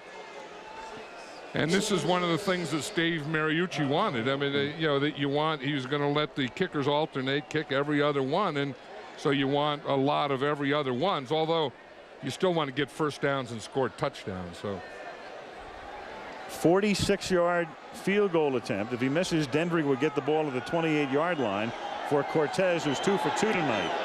And this one is good right down the middle. He had 2 chip shots earlier that were just barely good inside the left upright. And so that battle continues with Jeff Chandler, who will come in to kick off, and Cortez. I think Cortez, and you can see he's smiling about it. He's feeling pretty good about what he's doing. I would say right now, although they still have 2 more preseason games left, I would say Cortez has won that battle. Cortez, I mean, he's the cheaper guy in effect with $300,000. You know, the great thing about a guy like that, though, is even if whoever loses this job will probably wind up with another team. That's the way the kickers go. I mean, you know, everyone watches them and everyone gets new players, and the kicker misses 3 or 4, and then they bring a new guy in. So these kickers, you know, once they can kick, they're always going to have a job. It won't be with the same team. But, you know, if you prove that you can kick in this league, someone is going to pick you up. How do you think the Niners will do this? Will they win as many as 12 games as they did last year? I don't think so. I think that's going to be tough. I think that the other thing that's going to be tough is the division they're in. I mean, they're improved. I like the way they're going on defense. I like Jeff Garcia and what he does. I think Terrell Owens is one of the best players in all of football, but they're still not as good as the Rams, and they're still in the same division with the Rams. Jeff Chandler kicks. Here's Kevin Casper from the goal line. Back out to the 30, and a flag comes in at the end of the play. Now with a five-point difference, they need a touchdown. With the revamped NFC West, you have Arizona now in that division. St. Louis and San Francisco remain in the division, and Seattle comes all the way over from the AFC to the NFC West, and there were the records of the teams last year. You know, the other thing too, John, is you have 4 divisions now. So if you're the 49ers and let's say you win 12, maybe even win 13 games and you finish second, you're the number 5 seed. You're going to the Super Bowl, but you have to do it on the road. Totally. Right, and it's going to be tougher too. You know, to get one of those wild card things, and the 49ers have to prove that they can get past the Rams. I mean, like, they've lost like the last 6 games, and they have to get to that level if they're really going to be a Super Bowl team again. And you know, their drafts and you know, they're getting speed on defense. They're getting more defensive backs, more linebackers, so they can cover all those Ram receivers. So everything they're doing with their organization is to beat the Rams. Penalty will move Denver back. The Broncos are 8-8. They look to me like they'll be an improved team this year. I think so. I like the speed that they have in their rookies. I think Mike Shanahan is one of the better coaches in all of football, and you know, and Brian Griese has to have a year. Cusack taken off and running out of bounds at the 38-yard line. Denver remains in the AFC West, and that division is the same with the exception of Seattle moving out of it. So it's Denver, Kansas City, Oakland, and San Diego the way it was back in the old AFL days. I think this is going to be a good division, and I don't think there's any dominant team there. I mean, I think Denver has as good a chance as anyone. Oakland, you know, has to be the favorite. San Diego, a lot of people are saying San Diego's the most improved team. So this is going to be a tough division without a dominant team. Under a minute to play now as Cusack throws, and that's incomplete. And some news out of San Diego, John. Marty Schottenheimer today announced that Drew Brees will be his starting quarterback. Yeah, I think when you draft a quarterback high, that eventually you have to get to him. You either have to admit that you made a mistake and he's not a guy, or that you were right and he is a guy, and if he is a guy, you have to play him. I mean, I think the same thing is true with the Houston Texans. I think the same thing is true with the Detroit Lions. And I think if the guy, and if you're right about it, you got to play him in today's football. 2nd and 10 now from the 38-yard line. Cusack slipping. Regains his balance. Goes down at the 44. In the grasp of Salim Rashid, and number 3 draft choice out of Alabama. They have no timeouts. He's been an impressive player. He has great speed. And that is caught on 3rd and 3 to move the chains. Herbie Haygood takes it across the 50 to the 49 48. Now he can go up and just stop the clock, but he's not going to. Yeah, he is going to. It just took a little time. I mean, that's the thing. He should have gone up there and just snapped and thrown it down. He wasted a couple of seconds on that. But that's the advantage when you don't have any timeouts and you get a first down. Now you get a new set of downs, and now you can spike one and get, in essence, a timeout, because you know the quarterback has the receiver in his helmet, so the coach is able to call the play and to talk him through all these things. Well, Cusack would have, I mean, just the most minimal of chances to make the team, unless he could, you know, somehow impress Shanahan, get him into the end zone here, because you've got Griese, you've got Berline. They have a big investment in Jarius Jackson, so you're looking at a guy who's number 4 right now. I think Cusack has to be impressive here to impress another team to pick him up. Right. 2nd and 10. Duns it to the right side, and that's not particularly impressive to anybody. There's a flag down. Jimmy Williams makes the interception and takes it all the way back to the 27, but there's a flag down in the middle of the field at the Bronco 45. Offense, number 72. Penalty is declined. First down. And that will write a finish to the game. Holding call against the Broncos. So you get to this situation, you know you're not thinking field goal. He has pretty good protection. He's able to step up, and he just can't find anyone open. The guy he was going to throw to slipped. What's a receiver here? See, he slips. That's the guy that he's going to go to, and the ball just goes right by him. And so this will wrap it up. Nice night for Jimmy Williams, the cornerback, second-year guy out of Vanderbilt, who stopped Cusack on the play that turned the ball over on downs. Makes the pick right here. Terrell Davis begins his new life. John Madden heads for Green Bay. Travel well, partner, this week. See you next weekend. at Lambeau Field as this one winds down, and the 49ers, who normally get killed by Denver in preseason action, win. Yeah, and I thought they were going to get killed again tonight, to be honest, because I thought Denver's seconds were better than the 49ers' seconds. That's why we love this game. Right. Never know. 12-7 49ers. Back in a minute. 49ers win it, knock off Denver on 4 field goals tonight, 12-7. A lot of impressive individual performances, and we go to the field in Melissa. All right, Al, I'm joined by Steve Mariucci and Jeff Garcia. Steve, we'll start with you. You played your starters for the first half. Where is this team right now in your mind? Well, that was our best preseason game. It's the most we played our starters, too. And I think we're making progress. We did some good things tonight. We had too many penalties. But and then I like the progress of our backups, too. They came to play. And I must say this. Congratulations to Terrell Davis. Fantastic career. And, you know, this league's going to miss him. I know the Broncos will, but this league's going to miss him because he's one of our great guys and great players. Who told you to challenge on the Broncos' 4th down? We've got our coaches up in the box, and they're looking at the replay, and they didn't think that his foot made the line, but then it's the ball, too. It's not just the foot, it's the ball. And then after they looked at it a couple times, they thought, hey, what the heck, challenge it, see what happens. And you got it. Steve, thanks. Good luck this season. Okay. All right, Jeff, 11 for 17, 149 yards. You wanted to play a little bit more in this game. You got your wish. How would you evaluate your performance? Well, there's still work that needs to be done. I'm not exactly excited about not getting the ball in the end zone, but they're a good defensive team, and I think we moved the ball well at times. We did a lot of positive things on offense. I think we're just going to continue to build, continue to get better. As far as myself goes, I know I can be better, and so I'm just excited that I was able to come out, play a half, get moving a little bit, get hit a little bit, and we'll just move from there. Good luck this season. Thank you. Al, no rest for the weary, including tonight's game. The 49ers have 3 games in the next 10 days. Right, Saturday Back against Oakland, then Wednesday against San Diego, then their opener on the 5th. So the Niners win at 12-7 as they bid farewell to Terrell Davis. Next week, Green Bay, Packers, Browns. Now stay tuned for your late local news on the West Coast, the 8 X Games. ABC Sports Online at ESPN.com. The keyword is Monday Night Football.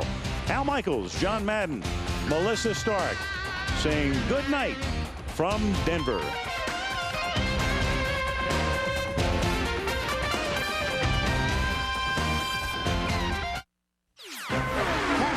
Has won the Indianapolis 500. The Red Wings have won the Stanley Cup. A new world champion. Are you kidding me? Best final round ever. They're out of their seat. That is picture perfect. Inside the 20. Goes all the way for a touchdown. The only undefeated team. The tradition continues. Sports' biggest event right here. This is ABC Sports Championship Television.